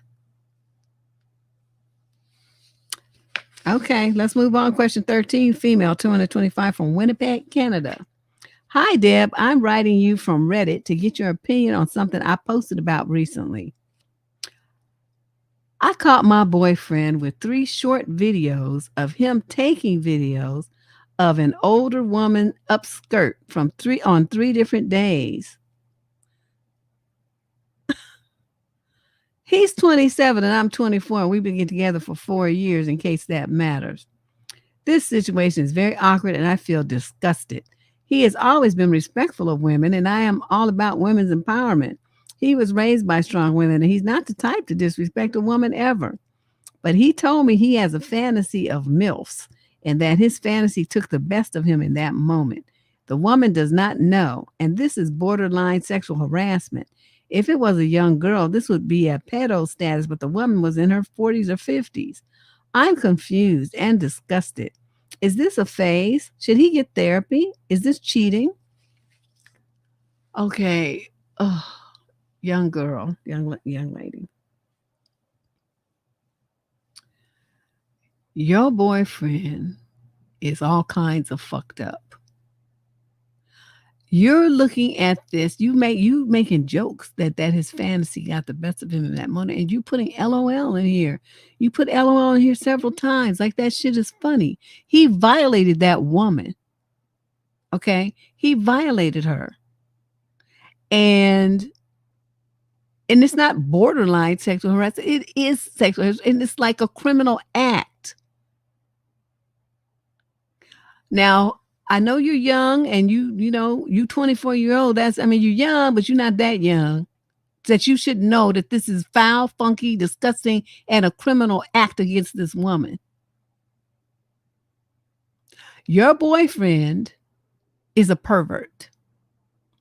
Now, the thing that bothers me when I see guys who do this kind of stuff and take these kind of liberties with women is that, you're looking at it, well, if this would be pedo status, if it was a young girl, exactly.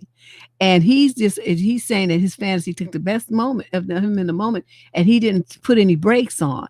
Okay, so you say you have a little niece or something, right? You bring the niece over, and now the niece is, I don't know, 12 or 13 years old, and he starts having fantasies.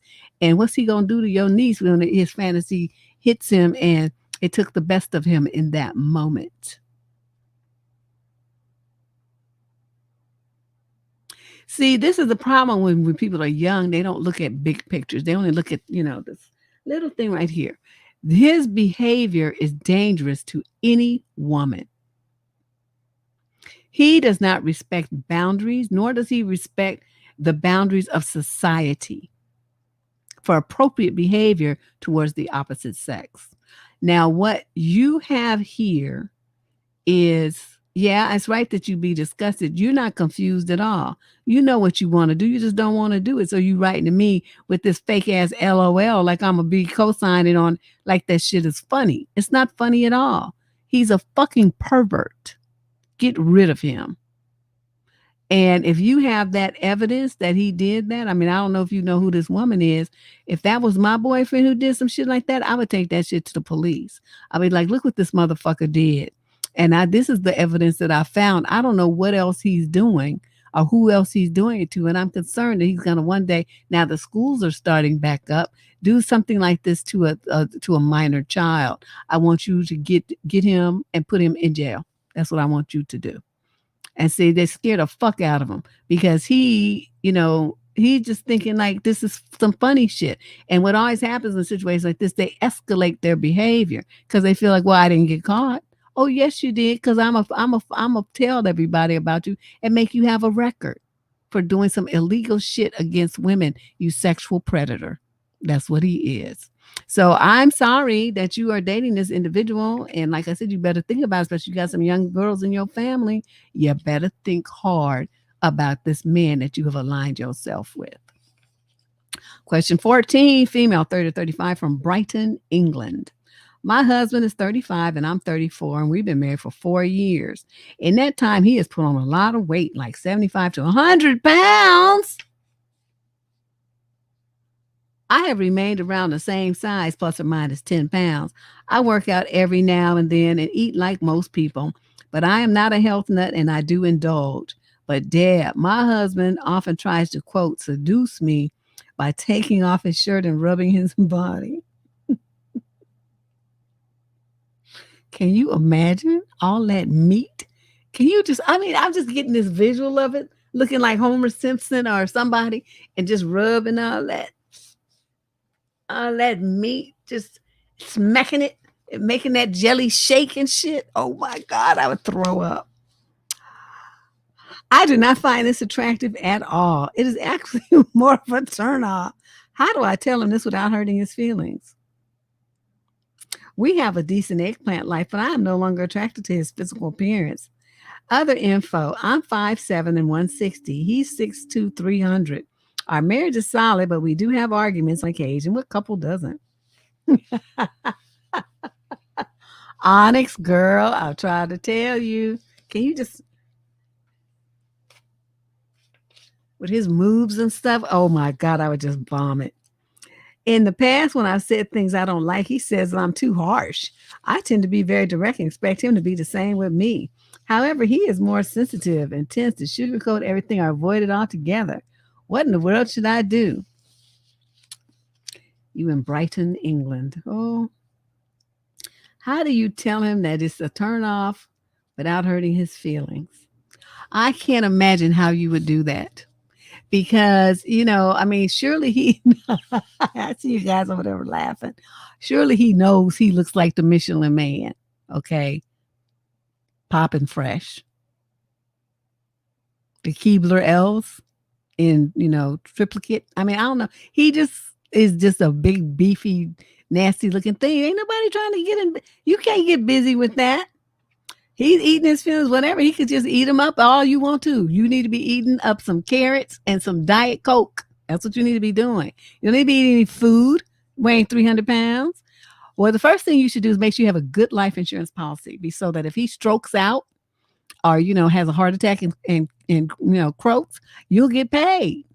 Okay, that's the first thing that you do. Okay, that's the first thing. He's 35, 35 to 40. I mean, a lot of people around that age. Yes, Professor Clump. Oh my God. Yes, can't hide. Exactly. A lot of men around that age start having heart disease and ED and all kind of shit be going on. So that's not too far off of consideration. So personally, I would make sure that I give you like a $2 million insurance policy on his ass. Okay, then however much you could get.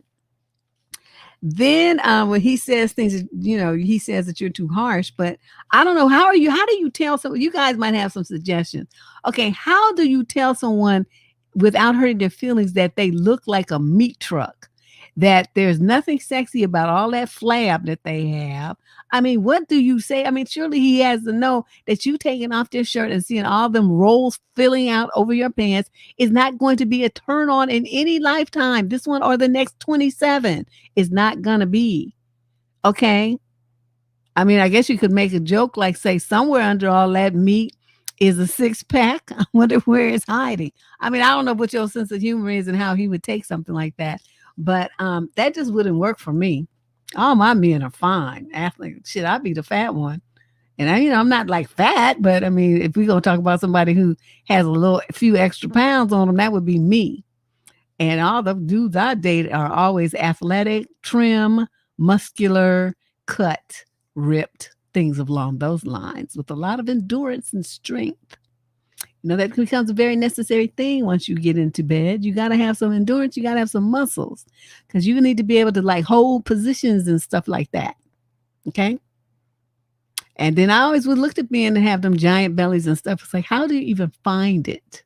You can't see it. You have to look in the mirror to find it. That just wouldn't work for me. I can't do that. Can't do it. So I don't know what to tell you. I was hoping that somebody here, would have an idea, so we can look on there. You can look on there and see what the ladies have to say about it and what suggestions that they have about it. But, me, I would just be like, put your shirt back on. Don't nobody want to look at that shit. Looking like, you got 16 tires on your body. That's not cute. That's not sexy. Put your clothes on. And then the feelings would be hurt. But I'd be like, what you want from me? Mine are hurt that you want, but you're offending my eyes looking at that shit dancing around here and rubbing on all that jelly belly. I don't know. I'm just not the one to ask questions like this because I'm just brutal with men. I don't know. I don't have a filter. So it's just, he would have done that and start slapping that meat and shit. And I just probably would have rolled on the floor laughing, saying, you look like a fool. I hope you don't think this shit is sexy. Oh, question number 15, female, 26 to 29. It says no location provided. Hi, Deb. I have a friend I met in college. We have become very close over the years. Then she started a serious relationship with a guy. Since then, she has become less available, which I guess is natural. However, I noticed things have been bothering me. She cancels on our plans from time to time. As long as she gives me a good excuse, I don't mind, but the excuses started to be less and less logical. For example, 2 years ago, I asked our girlfriend group to join me for my birthday night out. My friend and I had to meet for my birthday beforehand. She canceled on me because she forgot her cousin was in town and wasn't available. Then comes the birthday party, and she asked me if she can bring her cousin and her boyfriend. I get angry and remind her it was supposed to be a close girlfriend night out. I call her out on her flakiness. She tells me again that she forgot about that part, then apologizes. After that, she stopped flaking on me and was generally a better friend, except that she has started it again. I now live abroad getting my PhD, so we schedule phone calls every month or so, or every 2 to 3 weeks to catch up. She tells me things like, yes, I'm free to Saturday, but we'll be between the time my boyfriend comes home and the time we eat with his family and my cousins are here and blah, blah, blah. I'm like, okay, I just tell me when you're free if you want to catch up. Last time she forgot our call because she was eating with her boyfriend's grandma. So I almost called her out and got angry again, but I get so tired of it. I just don't understand her behavior, and I can see that she views me as a friend, but she makes it difficult. I'm through with complicated friendships. Isn't friendship supposed to be easy? Why does she always talk about her obligation with her family and boyfriend when we meet? She has always been the type to run after friends who deal with mental health issues and are difficult to reach. She always has to work hard to maintain those friendships. Well, I'm not like that, and I made it clear with her from the start, which she said she appreciated, but it looks like she's taking advantage of it or something. Should I kick her out of my life? What should I do? Lately, she's been reacting to my social media updates and cheering me on. I've been answering her, but that's about it. I know her. She wants me to talk to her and organize a video call. I'm tired of her weird behavior. What would you do, Deb? I would have put that bitch on ice a long time ago because, I was like, I'm not going to chase you down. I'm not going to beg you to talk to me. So, she's like, got all these reasons why she can't talk and all some kind of stuff. You know what? You're chasing after her. You're putting more energy into this friendship than she is. Stop. Just stop. Don't do anything. If she wants to call you, she'll call you. Don't worry about it because she's going to be like, oh, I haven't heard from you for a long time. It's like, well, yeah, because I figured every time I reach out to you, you're always busy with something else. So I figured I'd just wait for you to call me when you weren't busy. And then she's just going to sit there. And then you just going to sit there because what? That would be true. Okay, you don't beg somebody to be your friend like this. And it's hard and it's cold-blooded as it is. You got to realize this. Let me see. How long did you say y'all been friends? You met in college and you're 26 to 29 now. Okay, so that's a good long run. See, you in that age group, I'm telling you, that 26 to 29 age group, that Saturn's return thing, I've talked to you about this several different times. Right around the age of 27, 28, women shed old behaviors, you shed friends, you shed ideas, you shed belief systems, you change, you metamorphosize at that age. Scientists say every 7 years our body, changes quite considerably. But, at that 28-year mark, women go through a metamorphosis. I have never met anybody yet who doesn't had this happen right around that age. And that sounds like what's happening here with you. You have changed. You have morphed into someone else. You're recognizing your feelings. You're identifying what you're feeling and thinking how, and you realize that this relationship is no longer meeting your needs. And it's fine to let it go. She served a purpose. You guys helped each other through college. You were great friends then, but you're a different person now, and so is she. There's no harm in letting that go. You don't put energy into something that's not, giving you anything back. That would be foolish. So like I said, you don't have to make a grand. Now, I'm not going to call you no more. We're not going to be friends. You don't do all that. All you do is just silently ghost her. You don't call. You don't text. You don't reach out first. You don't say happy birthday. You don't send a card. You don't send flowers. You don't do anything. You wait for her to touch base with you. And you can always be happy to hear from her when you do.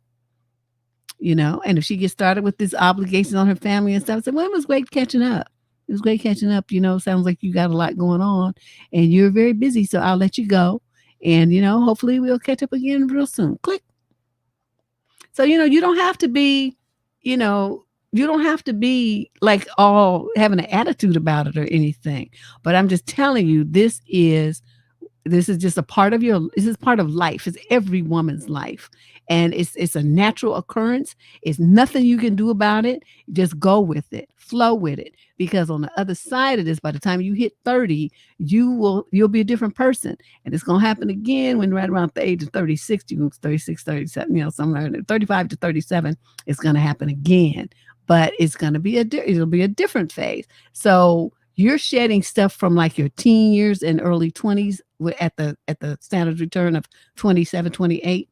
And then by the time you're in your mid-30s, it'll be, a lot of the stuff that you're going to be dealing with coming, it's not even here yet. You're going to be sorting through that and determining what you want to keep of that and get rid of that as well.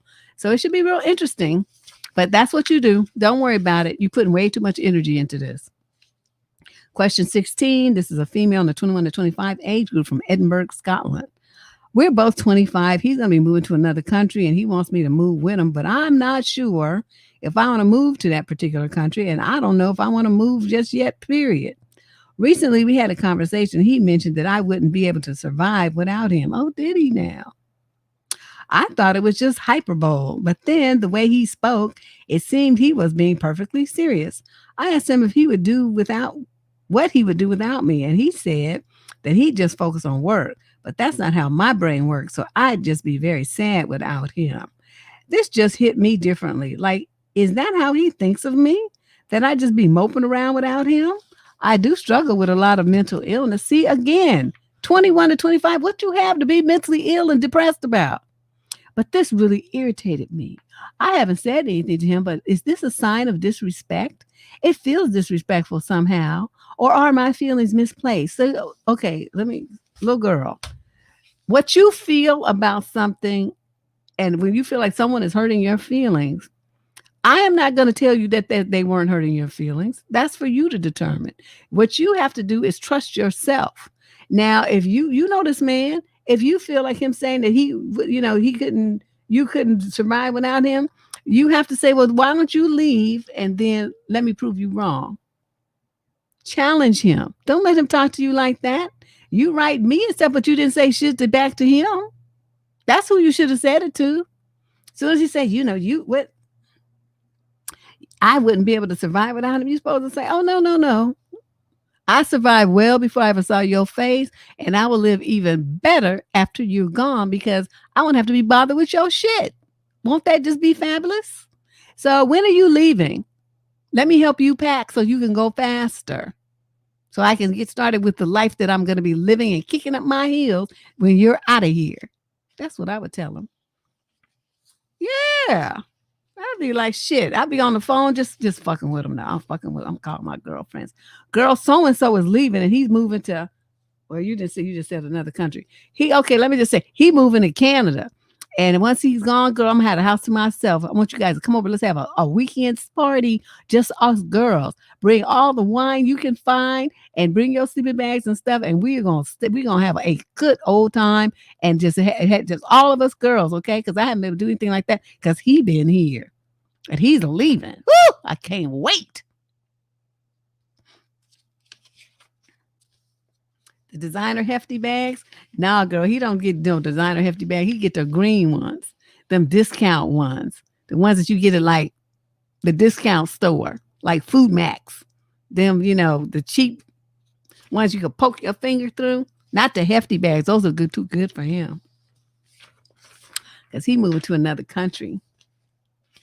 Yeah, I wish some man would tell me some shit like that so I could act a complete fool. That would be like giving me a license to be a fool, because I already just be one anyway, just on GP. Yeah, girl, them dollar store bags, sweet, the ones you get like, 20 for 99 cents. And they be so thin, you hold them up to the light, you can see your hand through them damn things. That's what he gets. So anyway, let's move on. Question number 17, female 30 to 36 from Carmel, Indiana. Oh, I didn't know they had a Carmel in Indiana. I'm having doubts over a new boyfriend, though I really like him and had a few good dates. Then when we're out for dinner, he made some comment about eating out getting expensive. It wasn't an expensive place. And he said before that he has no money issues. Then when sitting near him, I noticed a bit of BO. Okay, you got the nerve to be complaining about something your ass is funky. This would not work for Deb. Eggplant was a disappointment, and to top it off, he's decided he can't speak to me on the phone in case my 16-year-old daughter asks who it is. I think that's my decision who and what I speak when I speak to people. I'm feeling a bit cross at being told that. What should I do or say to him? You should just dump him. What's wrong with you? He's complaining about spending some money at a little cheap place, and then he stinks, and then he can't fuck, and then he don't want to talk to you on the phone. What kind of shit is this that you want to call a relationship and you writing me wasting your words and time to write a letter about this clown? Girl, I'm telling you, once they still do you sex is a disappointment. I'm so done with you. You don't even have to worry. You don't even need to say goodbye. Just leave. Okay, just go. Because I can't be in a relationship with a man that can't putting it down. I'm sorry. We can't do that. We're not gonna do that. And so, there's some bit of dissatisfaction in that area. We're done here, sir. And then he's funky. And okay, wait, this is good. This is beyond a trifecta. This is a quadfecta. He's cheap. He's funky. He can't fuck.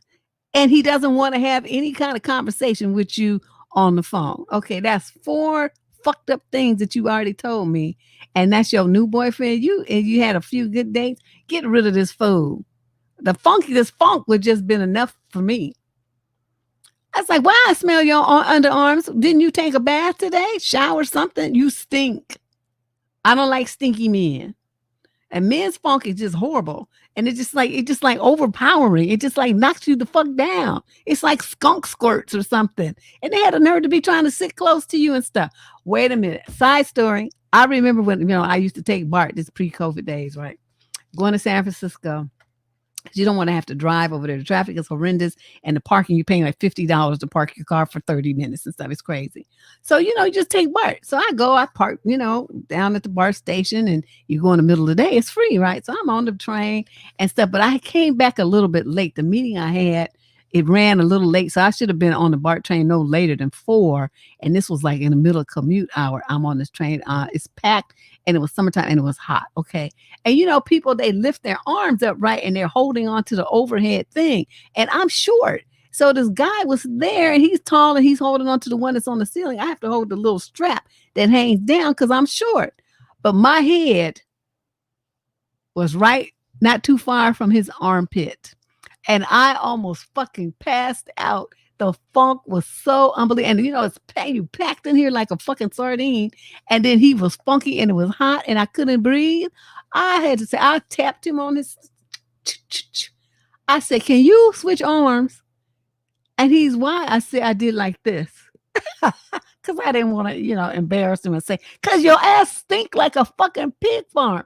But I didn't want to say all that. So I just, went like this. And he kind of laughed. He got red, but he kind of laughed. And then he put that arm down. Then he held on with the other arm. And the person on that side was tall like him, so they wasn't going to smell the funk. But I was like, honey, shit. I'm telling you, I'm about to pass the fuck out. You think I'm kidding? BART, honey, I used to blog about my BART journeys because every day it was a different thing. I had my Deb's Adventures on BART. I used to post it on Facebook every day. My BART Chronicles, I called it, because every day it was some crazy stuff going on them BART trains. Unbelievable. But let's move on. There's enough of my reminiscing about funky people. But girl, yeah, get rid of this fool. You wasting your time. And you got a 16-year-old daughter and you letting your daughter know that you date somebody this trashy? Question 18, female 225 from Quincy, Massachusetts. Never heard of it. My friend has a habit of emotionally dumping her problems on me, and I don't want to hear it anymore. She's always negative, and she has problems, and she tends to avoid responsibility and just wants someone to validate her struggle constantly, and she doesn't make changes to better herself. I think she's depressed. Another one in the 21 to 25 age group. What the fuck is going on? Though, since we are both only 23 years old, I cannot imagine what she is depressed about. Me either. When I mentioned that she might benefit from getting help, but instead she replied, I read somewhere that we all have a healer within ourselves, and my hope for every soul on this planet is that they have one person to listen to them, which I understand, but her problems are deeper than what I can support. She says she just needs to vent, but this is not venting, but dumping. She's not a bad person. She's often the person who gets dumped on by other people and says, I'm the only one person that she finds comfortable talking to. How do I tell her the difference between healthy dumping versus emotional dumping without seeming rude are making her feel bad. She's already in a sensitive state. Please help me. Thank you so much. Okay, first of all, maybe it's just me. I don't give a fuck about your sensitive state when you getting on my nerves and making me be in one. Okay, so then I have to make a choice. Do I concern myself more with your sensitive state or do I concern myself more with mine? The fact that you're writing this letter shows that you're concerned about yourself and you're feeling like, you're being put upon and being, these demands on your time and energy are way more that you can comfortably and psychologically handle. There's no reason why you cannot just tell her that and say, I've tried really hard to be a good friend to you and to, listen to your problems, be supportive, but it's become too much. It's like all you do is dump on me and I can't handle it anymore. I don't want you to do this anymore. You need to go see a shrink or somebody that's going to be, more able to help you and be willing to listen to this because I'm not anymore. I'm just not. Yeah. I don't know. See, my thing is like when my friends, I always tell them like they call me because, they know I do advice, right? And these people are not friends anymore. These were people from the past. They got cutting them 7-year stretches. Cut. But so they had this happen, they want to just call you and just tell you all their problems, right? Okay, my thing is if you're telling me your problems and I'm an advice person, I'm gonna come back with a response about what you need to change the situation. If I hear about this the second or third time and you still haven't instituted any of the changes that I gave you before to resolve this problem, guess what? That's when Deb's wall goes up and I don't give a fuck about your problem no more. I don't want to hear about it. You can talk to me about something else, but you're not going to talk to me about that because I don't want my nerves work hearing about the problems that you have that you refuse to do anything to resolve. Okay, I don't want to hear about that shit over and over and over and over and over and over. You got 2 times. The first time we going to talk about it, I'll let you explore your feelings and all this old shit here. And then the second time, I'm going to give you some suggestions. Okay, now you talk about the second time, you better be saying, yeah, I did this, I did that, I did this, and this is the issue that, this is where it remains. You have any ideas on what I can do about this now? Okay, then I'll tell you. So I can see we're making progress here. You're trying to make a change in your life, but you just going to keep calling me with the same bullshit over and over endlessly, month after month after month, and you think I'm going to be listening? I don't hear that shit. I don't want to hear it. And I would tell women that. I don't want to hear this. I've told the guys that I don't want to hear it. Do something about the bitch. You mad because the bitch is, stupid. She want to argue all the time and this and that. Well, what, you ain't doing shit about it, though. You still there. So what you telling me for? You must like it then. Well, no, I don't like it yet. You must because you still there. Otherwise, you would leave her. But they don't, so that's where I am with it. So for you, the thing you're kind of worried about her, being depressed and, that she doesn't have, that she's going to be sensitive and all this old bullshit right here. You don't worry about that. You better worry about yourself and establish some firm boundaries and tell her that them dumping days is over. If she has some need to do that, she needs to hire somebody and pay them that $150 an hour and they'll just listen raptly for 50 minutes and then they will kick her fucking ass out, rest 10 minutes and go on and listen to the next person dump. And then at the end of the day, they're going to count their $1,000. Okay. Shit, I listen to people shit all day too if I was going to be walking away with $1,000 a day. I'll be listening in my sleep. Shit. Let me send you this bill. I give a $25 hour discount if I'm asleep while I'm listening. Let's move on. Question 19. This is a young lady in the 30 to 36 age group from Lincoln, Nebraska. You was cussing Dusty's out, Leandra. Crazy. I'm writing this in hopes to get some clarity. I am not a person who overreacts to things, but I'm not sure if my anger about this is warranted or not. Anyway, here's the situation. Last night, I went grocery shopping. When I came out the market, my car wouldn't start, and it was only about 20 minutes until sundown, so I called my partner for assistance. When he answered, I mentioned that the car wouldn't start, and I wasn't sure what the problem was because it had just been in the shop for routine maintenance the prior week. He asked if I thought it was the battery, and I said I wasn't sure, but the car hadn't given me any indication that the battery might be bad. No, they don't. They just die. Just no matter where you are, it's real fucked up. Batteries, they just be like, oh, okay, I'm done. That's how they do. He asked if I had jumper cables. I said I did. He then proceeded to tell me to walk around the parking lot in the grocery store at dusk. The prime time for attacks. That's what he wants you to do. Wow. He told me to walk around the parking lot, look for someone friendly, and ask if they would give me a jump. His logic was, well, if it's the battery, we will know right away. And if it's not, we can eliminate that immediately. If you can just get a jump to get home, it will save me from making a trip out there, he says. Yeah, really. The market is 15 minutes away from where we live. I hung up and sat in the car dumbfounded because what I had expected was, where are you? I'm on my way. Not walk around the parking lot and ask strangers for help. Luckily, there was a police officer there who monitors the store and parking lot, and he was able to give me a jump. Turns out it was the battery, but that's not really the point, is it? I felt angry because I never would have done that to him, and he wasn't doing anything he couldn't be pulled away from, just sitting around the house. And more importantly, I felt like he wasn't concerned about me or my safety at all. Women get abducted, murdered, etc. every single day. So the last thing I want to do is walk around a parking lot near dusk asking strangers for help. I'm with you. Just so you know, we have been dating for 4 years and lived together for 3. There have been other examples, so I guess I really shouldn't be too surprised.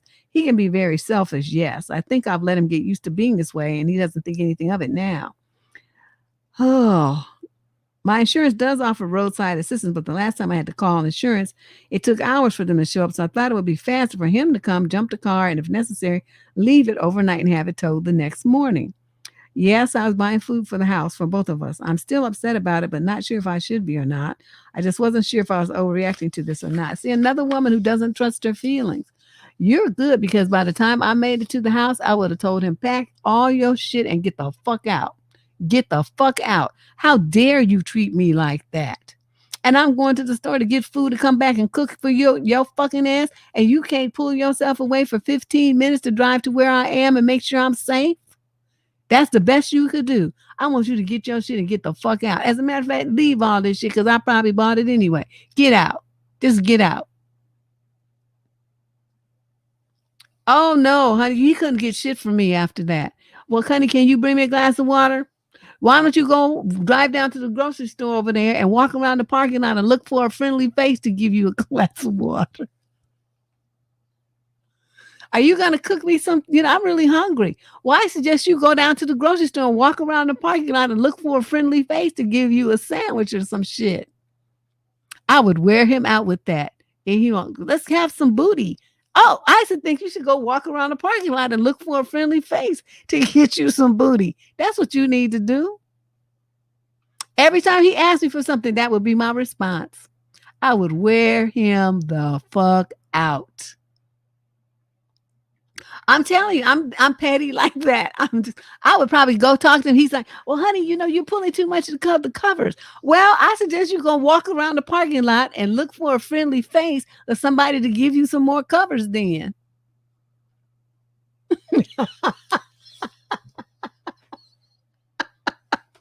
Don't ask me nothing. Don't ask me nothing. You're not getting nothing from me. Oh, yes, girl, put it on repeat, because you can make a recording on your phone and then you just hit, they do files and you just hit play and it's going to say the same thing every time. Play, play. So it'd be the exact same thing, same voice inflections, everything. They're always the same time, the same way over and over. Oh, yes, I would wear him out. Just wear him out. He would be so unhappy that he said that to me. Yeah, but I still would want him to get out. But, it's always good to have a plan B. Let's move on. Question 20, female 21 to 25 from Kent, Washington. We got 6 more questions after this week, 26 total. I want to get some advice. I've been chatting for a couple of months, pretty much every day, with a guy friend I met during online classes at my university. We met a couple of times. He's a nice guy. I like talking to him. But he constantly asks me to go out, and he complains that I never find the time to go out with him.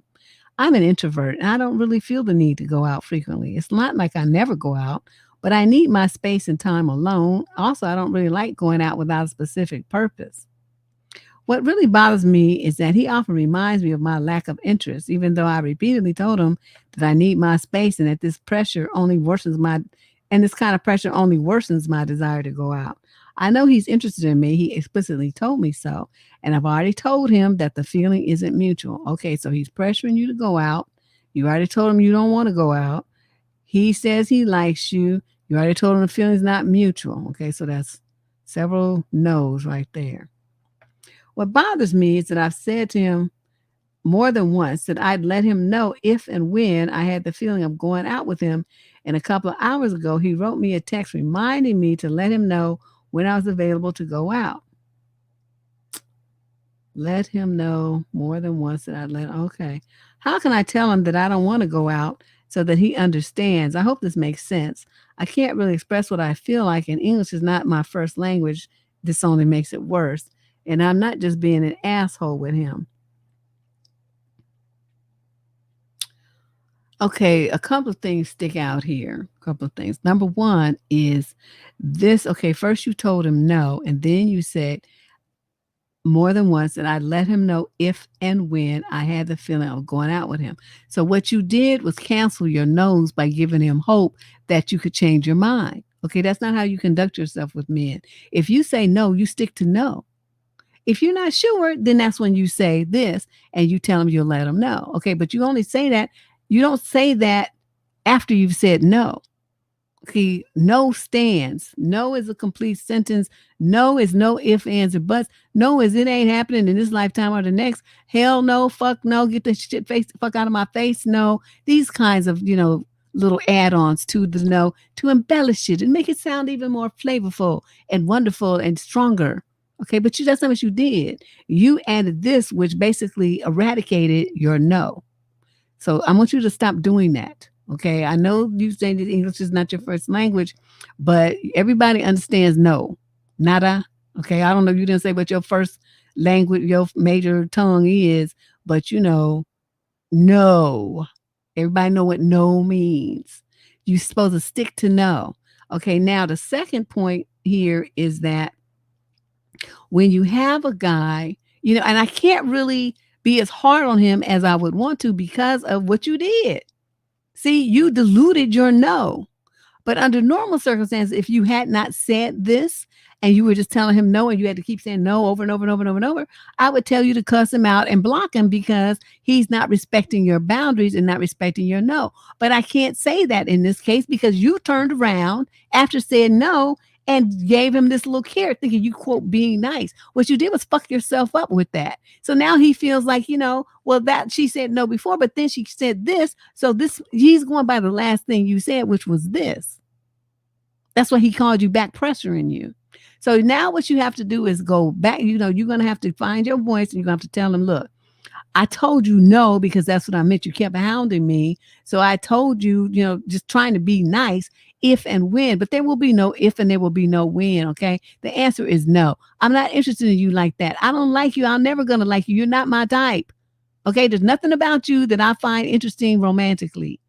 Okay. Now you just require me to be like really blunt and hurt your feelings because it's like you ain't trying to hear me say when I say no. I'm never going out with you. Hell would freeze over and all the little devils would go ice skating and I still wouldn't go out with you. We could be the last two people on this planet and I still wouldn't go out with you. Does that make it clear?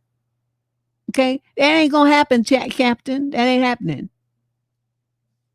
So I don't know what you talking about, but normally, like I said, it would be a different situation. If a woman kept saying no, no, no, no, no, no, and a man was trying to insist anyway, see, that's somebody who's trying to violate your boundaries and he's going after what he wants at your expense. He's not trying to listen to what you're saying. So in a situation like that, I would tell you drop the hammer on his ass and, just basically cuss him out in whatever language you chose to. But, we can't do that because of the fact that you gave him that little carrot at the very end. You got to be real clear with these dudes. You don't be trying to be nice. You don't apologize. You don't try to water it down. You don't use to say no. Hell no. What part of no do you not fucking understand? I told you no, and that means it's not going to happen. Okay? And you keep it up. You ask me again, I'm going to block you, and then we're not going to have no conversation. Well, I don't think she's really stringing him along. That might be why what he's taking it as, but that's not what she's doing.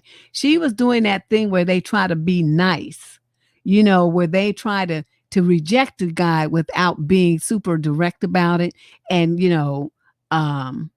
not be, quote, mean. That's what she's doing. She's not stringing him along. Like, that's not what that's her goal is there. She's trying to be nice about it. But what I'm telling her is, this is a lesson that you as a young lady need to understand. You don't worry about men's feelings like that. You stick to what works for you. He gonna either like it or not. But guess what? Who gives a shit if he don't like it? The bottom line is, this is your life, it's your time, it's your body, it's your energy. You are the only one who gets to decide who should be blessed with it. Okay, not him. No matter how much he asks or how much he wants it, the bottom line is yours to give or not. And that's what you need to remind him. And so many dudes seem to have that shit twisted. Yeah, but see, but that's true, Katie. But you know, that's the thing, that so many girls are raised to quote be nice, and to not be direct and not be harsh, quote harsh with men, protect his ego and stuff. We all heard this shit. You read that shit in 17 magazine and stuff like that. That's where I first heard it. I never learned it from any relatives or my mother or anything. I read it in the magazines. Oh, you have to be protective of the male ego. So, you want to be, tell him things in a way that doesn't injure his ego. And I'm like, well, shit, fuck his ego. What about mine? You know? To me, my ego is way more important than any man's could ever possibly be. It's just the way it is. Yeah, niceness don't give women nothing. It gets victimized. You better find and put some bass in your fucking voice and tell that motherfucker to get out of here, that you're never going to go out with him. Like I said, you give him all kind of examples of the shit that'll happen before you say that, before you go out with him. And it's some implausible shit. Like, the aliens will come and suck up every human being on the planet. You still won't date him. You would rather go out with a Martian than to date him. You would go out with a girlfriend's 300-pound husband before you go out with him. I mean, whatever you want to say, but he needs to understand it's not going to happen, to move on, sir. Question 21, male 40 to 45 from Miami. Me and my fiance had an argument yesterday morning, and it was entirely my fault. I got drunk. She had an exam in the morning, and she kept on telling me to be quiet, but I did not listen. Then foolishly, I called an ex and told her I missed her. My girlfriend heard it and stormed out. Wow, you really just went cray-cray, didn't you? I am completely to blame. She has blocked me on WhatsApp. She said she needs time apart to think. I could get in touch via other channels, but if she wanted to talk, then she would not have blocked me. How long should I give it before trying to contact her? She told me to leave her stuff outside the house and not to come in. I'm quite drained and broken. I will do as she requests, but I really can't get out of bed. Have I messed up completely? You in the 40 to 45 age group and you're writing this letter like you're 12? Are you kidding me right now?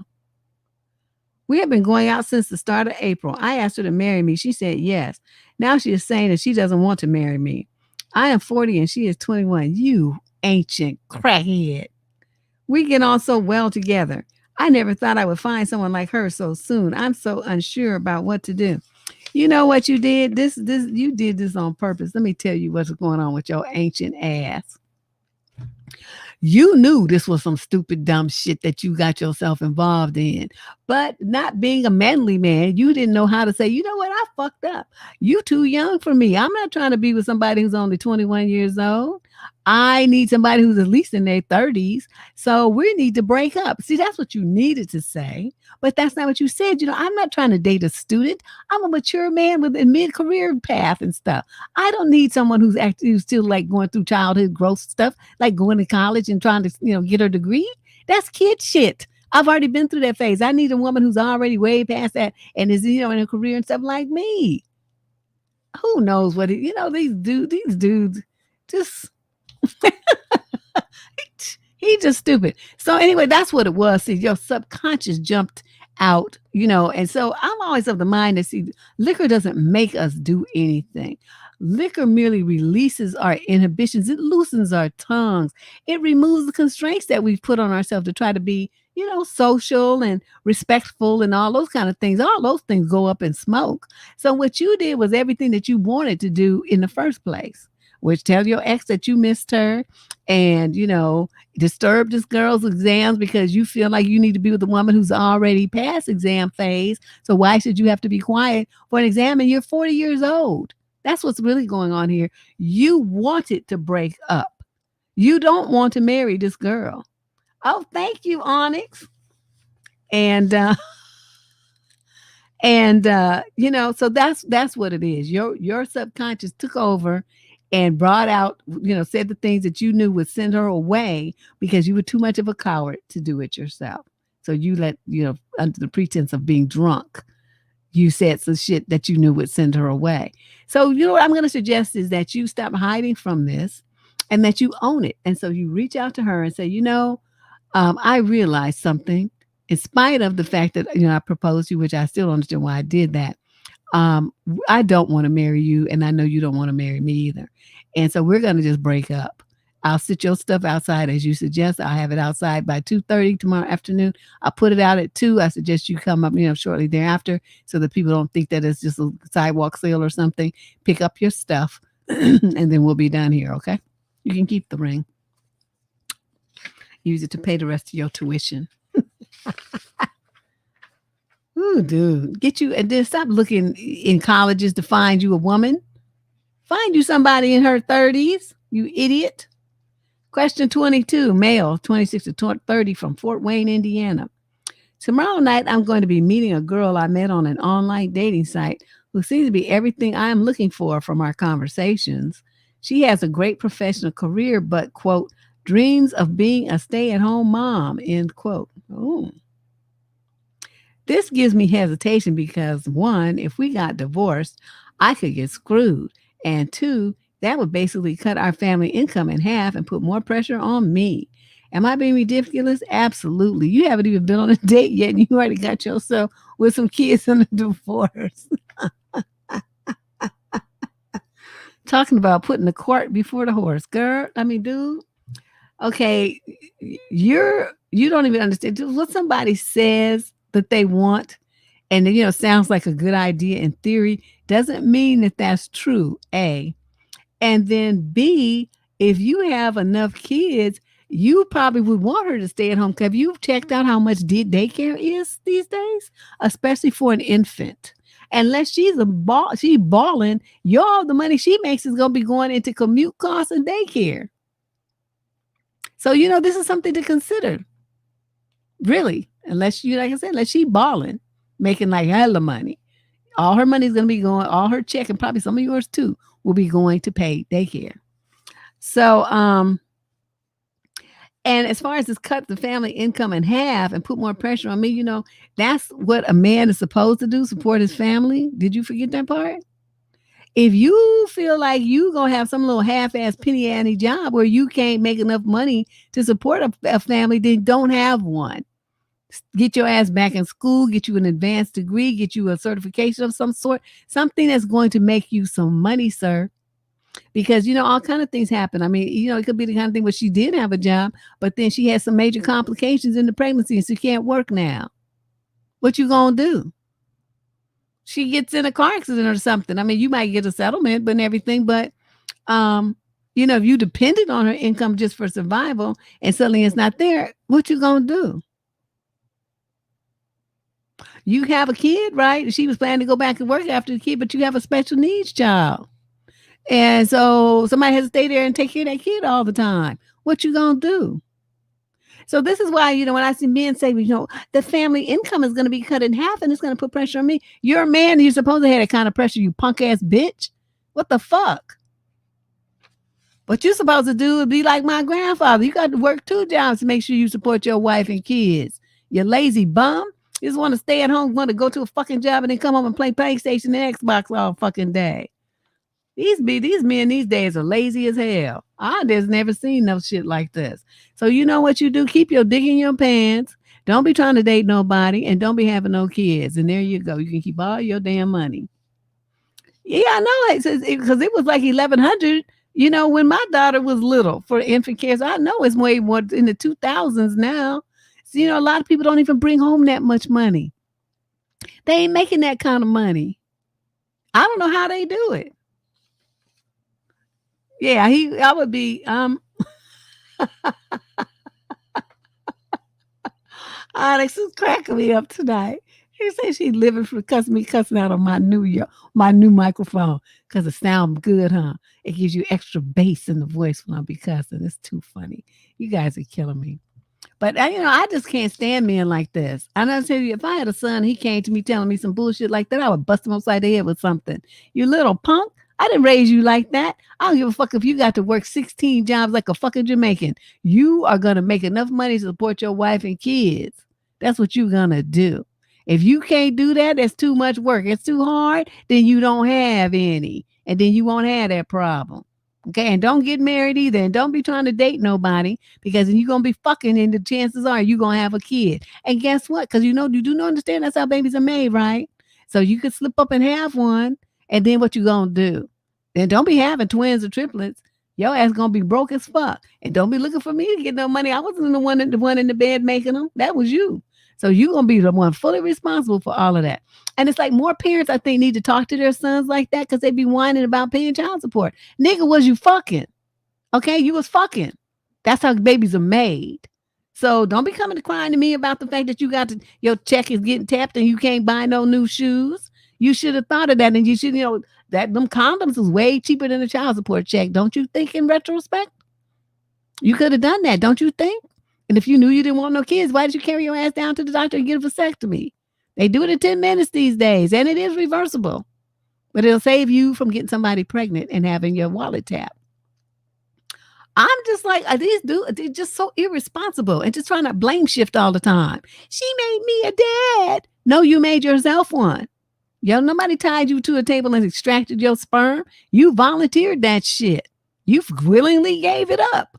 Was all happy to do it too. So don't be trying to blame nobody else. That was you. I tell you, if I had a son, I'd be kicking his ass royally. So for you, sir, I went through all of that to tell you, don't cancel the date. Don't you date nobody until you get your mind right about what a man and a father is supposed to do. And then until then, don't date nobody. Don't be fucking nobody and save all your money because that's what you seem to want to be doing. You just all worried about getting a divorce and you ain't even met the girl yet. And they miles and miles and years away from marriage, but you already living in fear of a divorce. You stupid. Question number 23, female, 26 to 29 out of London.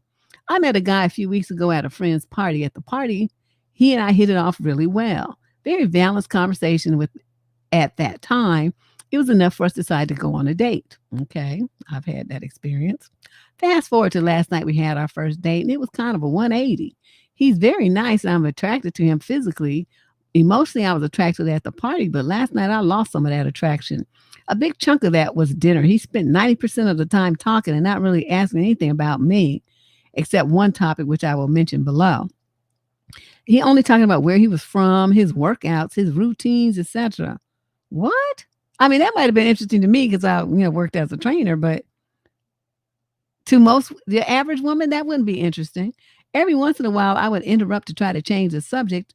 We would stay on the subject for like a minute before he reverted back to what he was talking about before. He did ask me a couple of questions, but in a 2-hour span at dinner, it really felt like 90% of the time, it was just him talking. It got to the point where I was feeling dizzy and cross-eyed. Oh, she got jokes. I kid you not. When I got home, I had a crushing headache, like really bad, and I felt completely drained. The dinner was mentally exhausting. Okay, she wrote a lot here. I woke up in the morning feeling drained. It appears that he did take a liking to me and asked someone to join him for dancing on Saturday night, which I said I wasn't sure. But this morning he sent me a text showing me the breakfast he made, which I have not responded to yet, but I will. The thing I noticed at dinner is that he seemed pretty nervous, fidgety, and anxious. I tend to be cool, calm, and collected, and I was last night. But I'm not sure if that made him feel more nervous, maybe. But I did notice he seemed nervous, not in a scared way, but more in an anxious way. My friend told me that maybe he was just talking a lot and didn't realize that because he was nervous. That made me think maybe I should go out one more time with him because, again, at the party, my experience with him felt more balanced. But I also have to admit I was a little buzzed, so maybe I was just less aware of it. There's one thing that also stood out to me that you should know. I arrived at the restaurant about 20 minutes early, so I sat at the bar and had a cocktail. When he arrived, he saw me finishing my drink. He doesn't drink, he says. He sat at the bar next to me and we chatted, and then we asked me if I drank a lot. I told him the truth, which was no. I drink once, maybe every 2 weeks or so, sometimes less than that.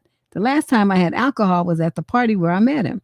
Later on dinner, he asked when I drink, how much I drink. I found it odd, but I answered honestly and told him 1 to 2. If it's a special occasion, like friends visiting from out of town or something, or we're going out at night, it will be more, but that's on a grand occasion. He then later on asked me again about my drinking habits. The third time, I will admit the third time it felt like there was some odd judgment being passed. I don't know, but I found it odd. What do you think I should do? I think that he had enough negatives that I would not bother with the second date.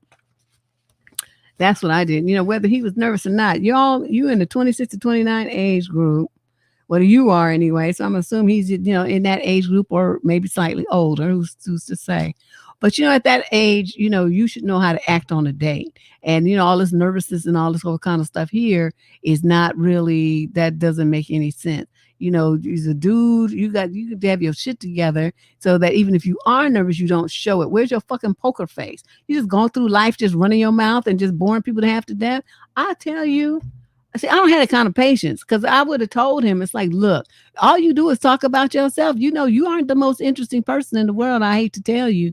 So, the conversation is supposed to be back and forth, like both people putting in stuff and both people asking each other questions. What is this kind of shit here? I didn't come to hear a lecture about your life. This is some bullshit. I got up and left. But you were very polite and you listened to him and all this old shit here. But I'm gonna tell you this: everything that you had an initial interaction with him that was positive and that was motivated you to go out with him. Okay, but at that point, now that you've gone out with him, all these other things have cropped up and all these other red flags and things that are making you uncomfortable and that are a turnoff. That's why you don't go out with him again. And if he asks you about just going hiking or something, just decline and say you have other plans. And then if he asks you again, you say the same thing: I have other plans. And this is so interesting, because guys see this like, okay, a guy would see this differently. Well, I took her out. She just went out with me for a free dinner. That's what they claim. Not realizing, you had an opportunity there and you fucked it up. That's what really happened.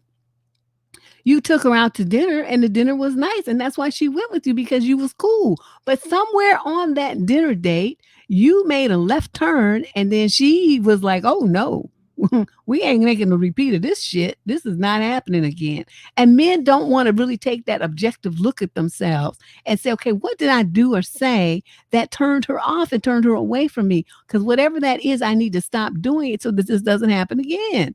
They don't see that. They don't see that. All they do is see, well, I pay for dinner. Like, because you took her to dinner, that she owes you something. She owes you a relationship now. She owes you some ass. That seems to be what they think, because the way they complain about it. You're just out for a free meal. They just using me. No, you fucked it up by droning on and by being judgmental and asking her stupid ass questions. You asked her one time about how her drink, but it's inappropriate to ask somebody that anyway. Because if I pay for my own drink, what I drink and how I drink it and how many I drink is not your goddamn business. That's what I would have told him. It's like, well, how often do you drink? As much as I want to, because I'm grown. Oh, and then we'd ask again. I said, you know what? Fuck you. I don't answering your questions. It sounds like some old judgy shit. I'm grown. I drink when I goddamn well please, however much I want to that day. It might be one, might be none. You might not drink for a month or two. And then I might get shit faced for the whole weekend because I'm with people that's what we doing. So, I don't have no rules to my drinking. I have rules about what I will drink. Though. Don't give me no gin because or tequila. I don't fuck with that. I don't drink those. I can be a total teetotaler if that's all that's in the house. I'm not going to touch that, and I would just sit there and have water. But, I wish some man would ask me some shit like that so I could act a fool. So I'd just be looking for a reason. Yeah, they're sitting up there asking me that. So I was bad enough this guy hadn't seen for a while, right? He said, he come asking me, he could be a recovering alcoholic. Well, so what's that got to do with me? And I didn't ask you, and I don't care what you recovering from. Heroin, cocaine, I don't care. I don't care. It's not my business. I just met you 5 seconds ago. I'm not trying to know your whole life story. You need to make it through this one date. Let's see if I want to see you again. Then I might care what your struggles are. But people be dumping on you, telling you all kind of shit. Now, I had a problem with alcohol. Did I ask you that? I don't give a fuck. Well, I suffer from depression. Well, you don't want to fuck with me then because you was depressed once a week. Oh, you'll be depressed every day fucking with my ass. Because I tell you, I just love it when people be all kind of messed up because I can mess you up even more. And it's just fun to watch you like a bug under a microscope. Just watch you squirm. I guess that's some narc shit, but whatever it is, it's like, don't tell me stuff like that. Because a lot of times they want to tell you that because it's like a plea for attention and, for them to say that they can get away with extra stuff because, I'm depressed. And so, I can't give you the relationship that you want because I'm depressed or I have anxiety and all this kind of shit. Don't tell me that because I'm getting ready to crack my knuckles. And I'm going to make you anxious and have depression every fucking day just because I can. Don't tell me stuff like that. Don't tell me stuff. Thanks, Leandra. Leandra's stupid. Oh, you guys are killing me. They just loving my new microphone. I kind of love it too. It just looks all pro and stuff, I just love it. But I don't know. Maybe I'm just evil. But I don't like that. Don't tell me that. Don't be trying to get a bid for attention and sympathy from my ass. I don't have those things in my spirit. I don't have it. I don't. Especially for men. Trying to come at me, telling me that, I've been suffering from depression the last couple of years. I'm like, well, here comes some more. You about to have another 5 years of that shit. I'm about to pile it on you till you break. Just because I can, because you tried to play me by coming at me with that sob ass story. I'll be like, what are you depressed about? To acting like you give a shit. Oh, really? What kind of things make you depressed? And whatever you tell me, I'm fixing to do it 20 times in a row, one after another. So just to sit there and watch you be depressed and like, wow, look at that. Look how his face changed when he gets depressed. Oh, look at them tears. Some big old watery, juicy tears too.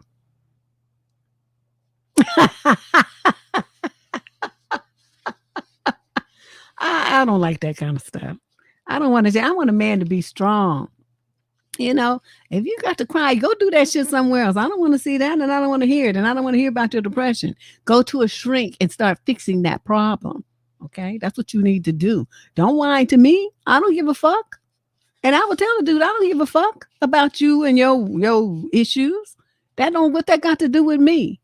Because I have certain standards that I want a relationship, and then you trying to tell me how you can't do it because you depressed. Motherfucker, what I need you for? Get the hell out of my life. Go. Now. Quick. Andale.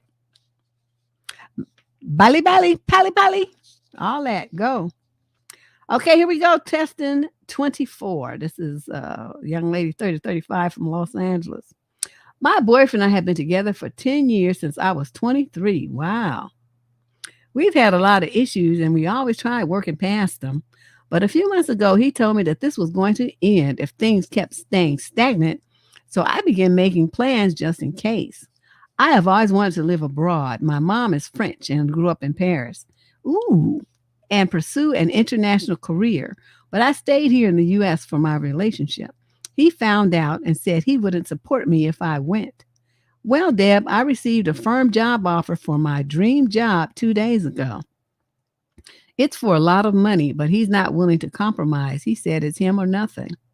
What should I do? I feel that there will be regret either way. Girl, there ain't gonna be no regret. Look at this. Look here. You done already spent 10 years with this fool. You ain't married. You don't have shit to show for the 10 years except for being somebody's girlfriend in Los Angeles, California. With all them fine ass men in LA. Because I tell you, every time I go to LA, I just have whiplash. They ain't about shit, but they look good. Okay. And you got you one. He ain't about shit. This is ain't gonna tell you I'm not gonna support you. Just say, you know what? I'll be making like 5 times as much as you, and I don't need you to support me. I'll be supporting myself. I can walk up and down the street making it rain. That's how much money I'm gonna be making. And so, the thought, and I'm gonna be on my dream job. And there's nothing about this relationship with you that's a dream. It's a fucking nightmare that I've been living for 10 years. I'm about to break free and wake up. So I'm gonna say this. I don't care that you won't support me. As a matter of fact, I'm glad that you said that, and I'm glad that you don't want to go. So now I can break free. I don't have to have any drama about it. I can use this job and my trip to Paris as an excuse to be boop up out of here and away from your tired 10-year wasting motherfucking ass. How about that? Now, you can quote me if you want to. You can just play that part of the video back and just shock him and make him feel all kind of some way about it. But the bottom line is, girl, even writing this letter was a waste of your time.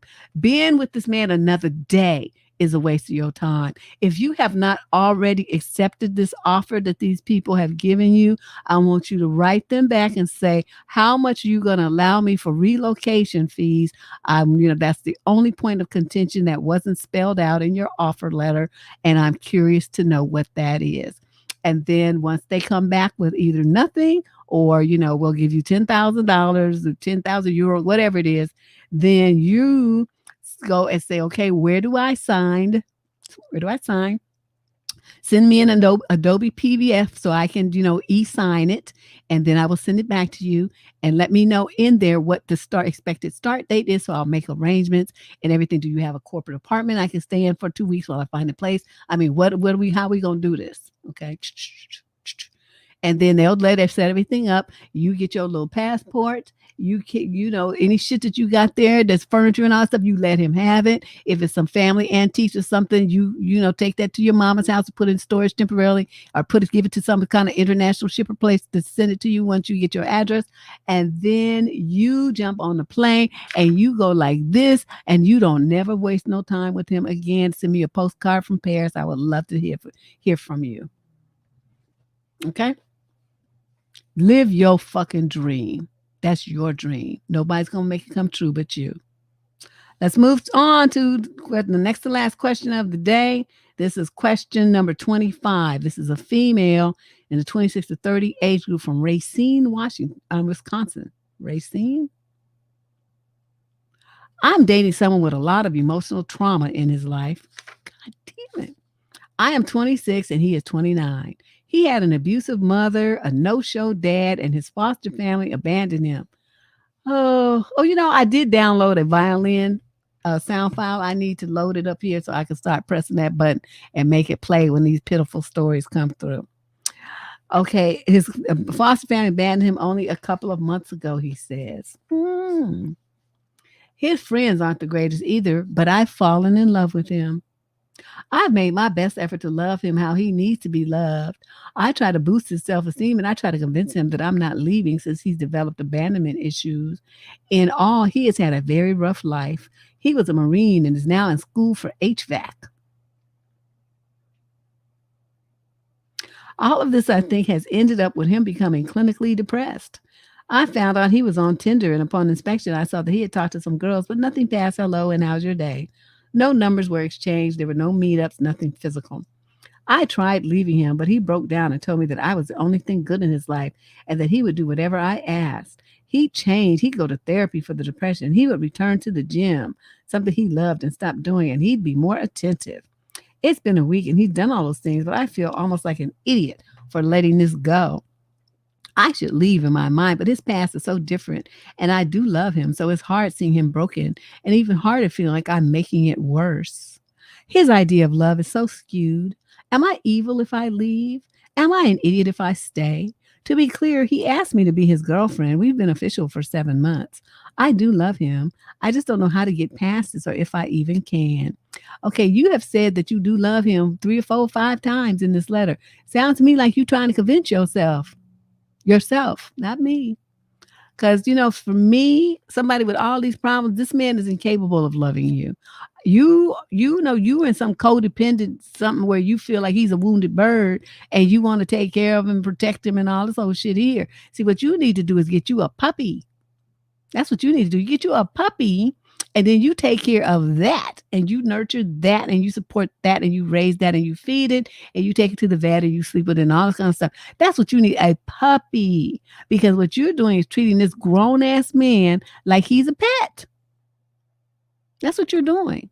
So you need to move on from him. And he was a Marine. See, I just can't see how he could be a Marine and be this weak and having all these issues. Marines are some of the most toughest motherfuckers. Next to Navy SEALs, Marines and Navy SEALs are like no joke. They just, they could be breaking up inside, but they're not gonna tell you. They're gonna go to the VA and get them a counselor. All in all, I'm not even sure how much of what he told you is true. I'm very suspicious that none of it is, and that he's just using these as an excuse for why he's going to, like I said earlier, not give you the relationship that you want. Your relationship's going to be very one-sided, and he can do whatever he wants to do, and use these excuses. Because if he was depressed and had all these issues and stuff, why is he doing something about it, like seeing a shrink? See, that when a man wants to really change, that's what he does. He takes charge of his life, and he doesn't just sit there whining about it, making excuses and using that as a shield. He goes and he sees someone that is a professional who can help him fix the problem. So for you, you sound like you know that you need to leave. You don't know if you can get past it. If you can't get past this. And just because someone asked you to be his girlfriend, you could have said no. You say, no, I'm not trying, that's what I do when I see men that are trying, maybe the dick is good and maybe I'm just not ready to leave that yet until I, monkey branch to somebody else. But, dating them and stuff, you don't want to be too involved with them. You definitely ain't trying to fall in love or be dependent on him. But I'll be like, oh, I don't know. I'm just not really at that phase right now. I just got out of something. I just really enjoy, being single for a minute and everything. But I appreciate that. It's very flattering that you want to have that kind of relationship with me. I appreciate that thought, but I'm going to have to respectfully decline. What is that? There's a whole bunch of bullshit for fuck no. I'm not trying to date your funky ass. But I'm not going to say that. I'm going to use all those other words and make it sound, politically correct and diplomatic and all social, so he can go and tell his mother and stuff. Because he's not going to tell his mother, Mom, she said, fuck no, she would have dated me with my bitch ass. You don't want him going to tell his mother that. You know, you know what I'm saying? That so you're gonna, say all this stuff. Oh, I'm sorry, I just really got out of something, and I'm still really healing from that. And wouldn't be fair to you. It wouldn't be fair to you because I can't really give you the kind of relationship that you deserve, honey. I swear I should give me an Academy Award because I'll be coming up with some stuff and telling me and all kind of shit. But the bottom line is no. But they don't seem to like to hear just plain no. Although I do say no. But, sometimes if you give them a sob story, so they don't feel like, you're rejecting them just because they're ugly or short or fat or something. But you just give them, a reason. And sometimes it really is true, because I've been in breakups and stuff too. It's not like my love life was so fucking stellar 24/7. I made mistakes. I got with some dudes that, did the bait and switch on me when I was young. And, you find out, stuff that was really not the way they presented. So, okay. And then here's the final question. Usually we don't have 26 questions. Usually we have 25. But today we have 26.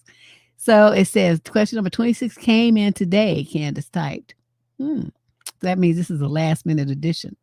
Female 30 to 36 from Dallas, Texas. My husband and I have been together for 2 years, married for almost a year, and things have been going well.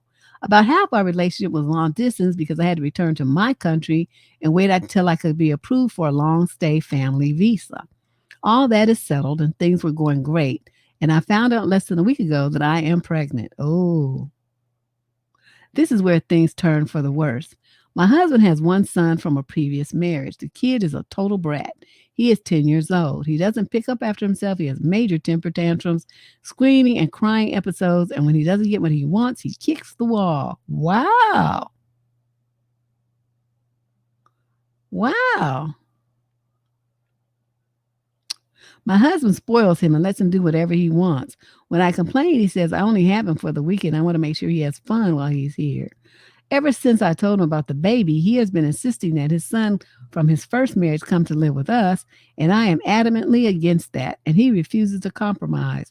I don't know what to do. I want to have a family and a happy marriage, but there's no way in hell that I can tolerate that kid for more than just the weekend. I would end up in prison. I hear you. My last resort is to get an abortion, a divorce, and a new apartment. Or I can wait till the kid moves in and secretly make his life a living hell. No video games on school nights, making only food that he hates, picking up late for school activities, etc.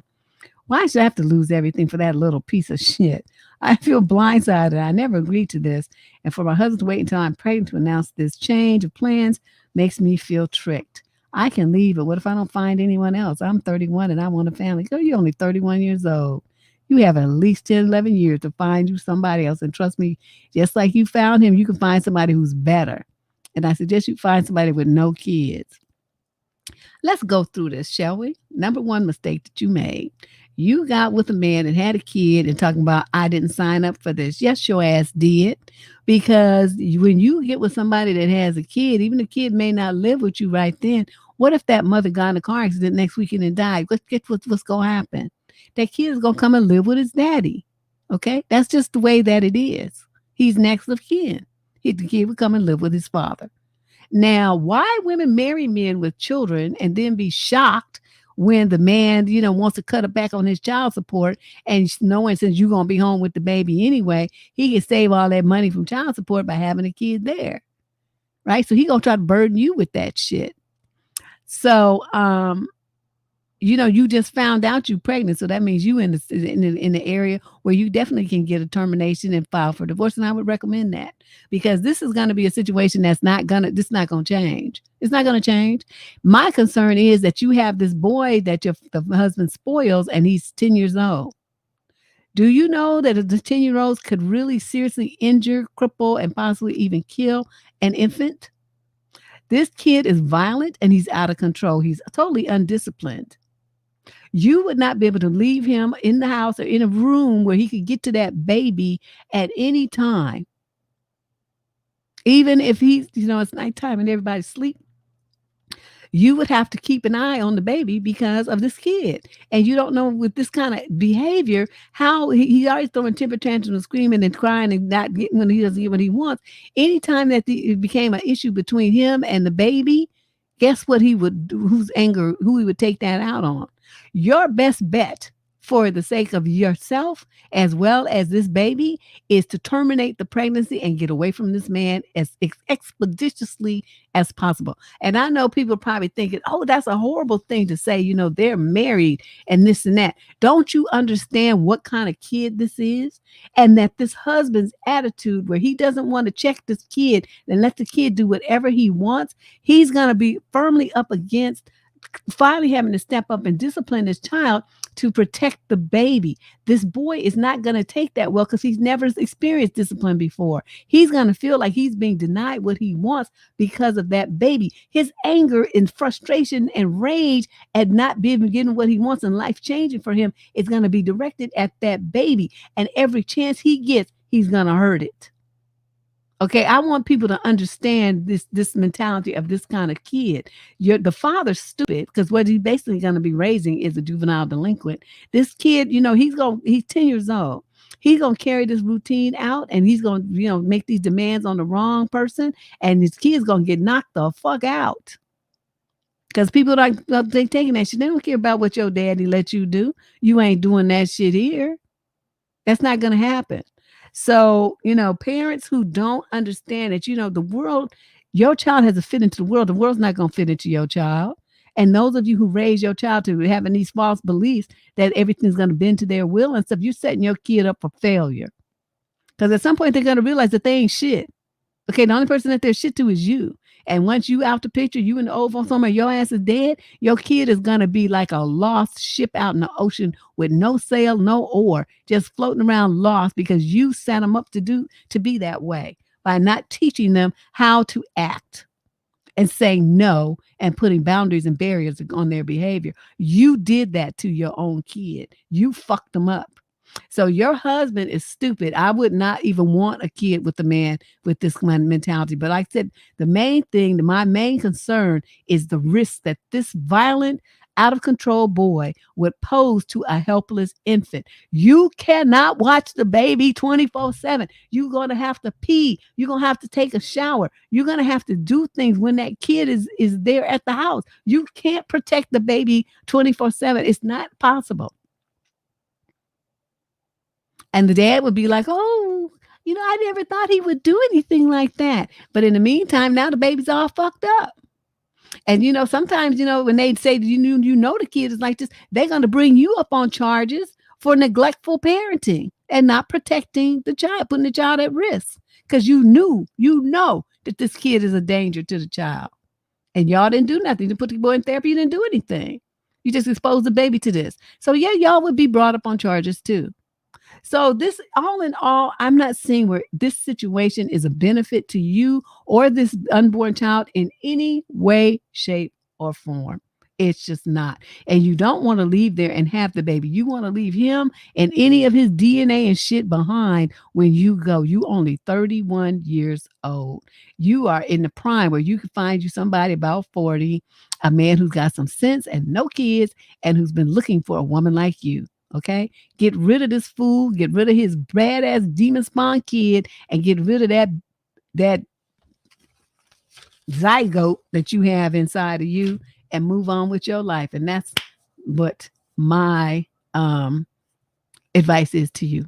Okay, and I'm so serious right now. I've seen it happen too many times.